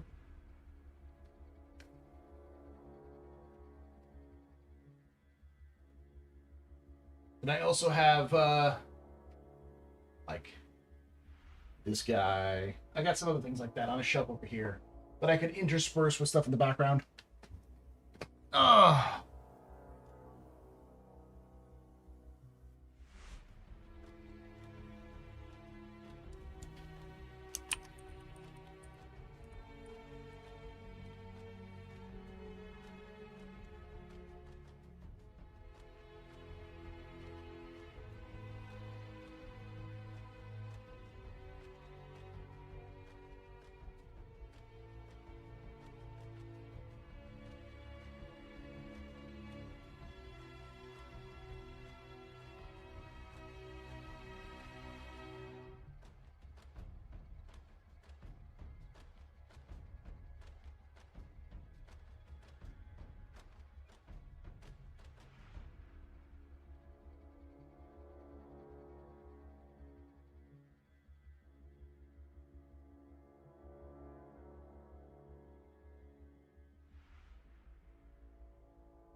Built in with wainscoting, there's actually sound dampeners with some ambient LEDs or neon up the lip. Yeah, yeah.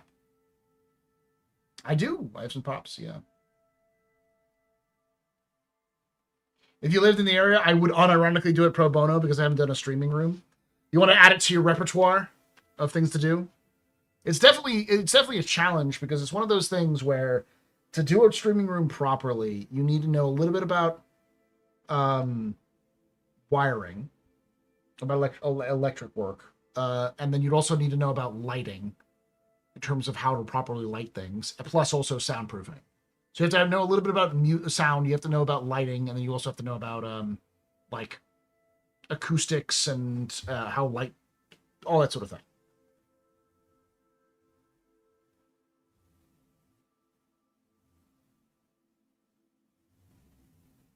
Ironically, I might do something like a green screen in between. Like, you know how this right here, this window exists? I might do some like window. One of them is just as like a green part of the background, and like make it like a solid green fabric that makes it look like with some like window framing around it, and then I can just put a green like a background in there, and I can change that.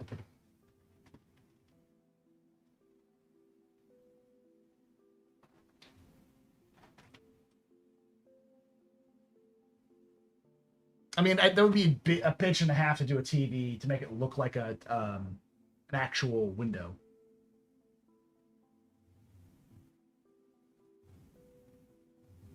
Just felt line the wall. Yeah, that would work. That's what I did before. Is I actually just literally took a green cloth, and I literally just like stapled it and hammered it into the wall itself. There's a part I'll show you right here. Y'all can see it. Right here is actually a part of the old green screen I used to use. But that's actually a corner, a weird sort of corner on that side. So it's not actually like it pushes out. And whenever I tried to light it, it wouldn't light well. So I put that there to kind of give it a little bit more of a straight feel.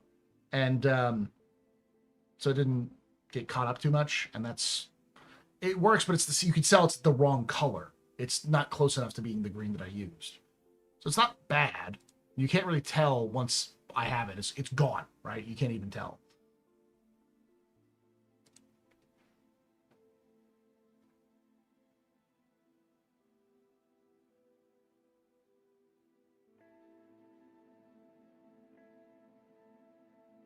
Yeah, I've seen some pretty good projectors, some pretty detailed projectors too.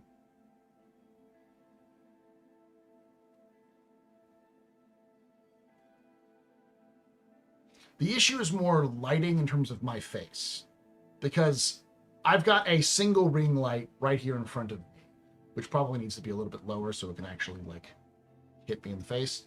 I probably just need a new ring light. But I have a front light. What I really probably need though is not just one ring light in the front.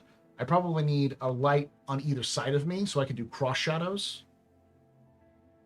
on my face, and then a lighting in the background to light the actual green screen.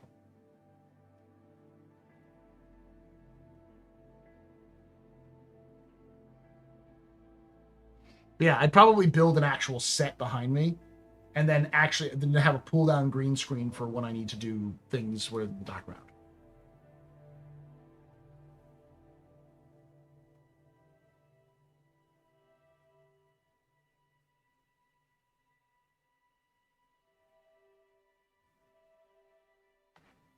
Yeah, I could do, like, the problem with sconce lighting, though, is you can get them with LEDs, but the problem is more about getting them with different gel inserts or ways of color controls, and then also getting them wired up. Because a lot of them are like, you wire them to the wall, not like plug them into a port kind of thing.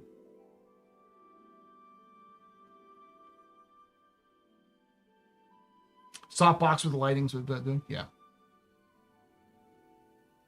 I also have all of my helmets, which would be great on shelves next to some booze, you know.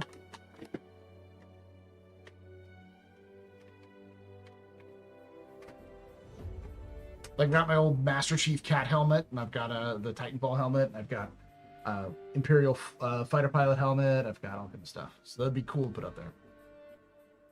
I've talked about it in the past. I'll do it eventually. but I'll have to sit down with Cam and figure it out. Because I'd also have to paint the fucking wall. And I hated painting this fucking wall. I painted it green, and I'm just like, I hate this, I hate this, I hate this.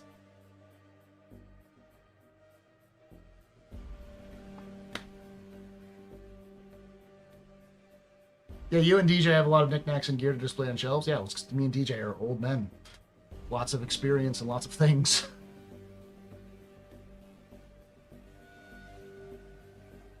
Right now, it's all just sort of stuck in a corner. Not displayed, but just sort of stored. I'd love to be able to display them.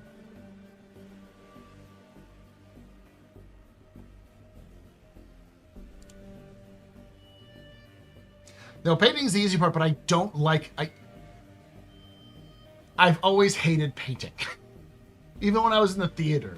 It's just a matter of, like, you have to be consistent. Yes, it takes time. I'm impatient. Because, like, I paint, and then you have to, like base paint, then you do one over, and then you do it over again, and you want to make sure it's consistent. And it's just, for what you're doing, it takes you like an entire day to do a wall. It's a damn prep, yeah. Also, you have to prep everything. That's why painters make good money, yeah.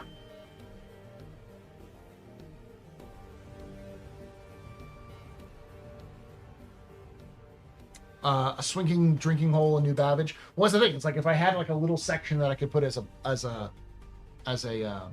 green screen, I could just play a video as the green screen, and it would like just all the way through here, and it would just look like people were walking back and forth. And I could also change it based off the game. So if I was playing like, you know, Elite Dangerous or something like that, I could have that. I could have the background be like Elite Dangerous or whatever.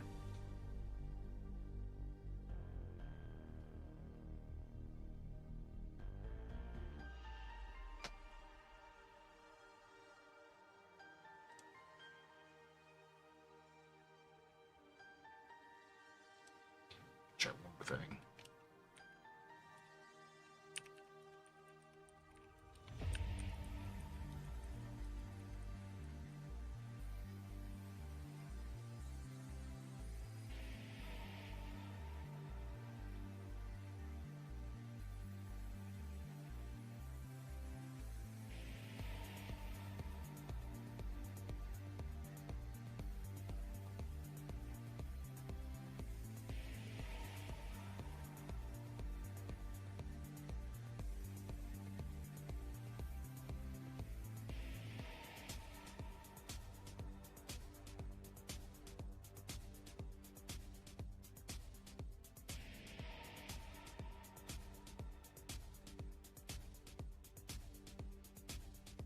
All right, y'all.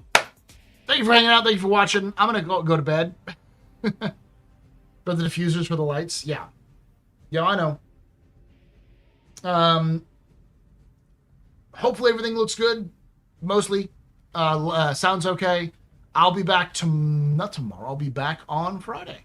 I might be back a little earlier because I've been enjoying Helldivers, so I might do some more Helldivers on Thursday. But I'm so behind on video content because I played Helldivers all week last week. So yeah, I will see you all Friday. Thank you for hanging out. Thank you for watching. And like I say every time, hope to see you someday. The Black.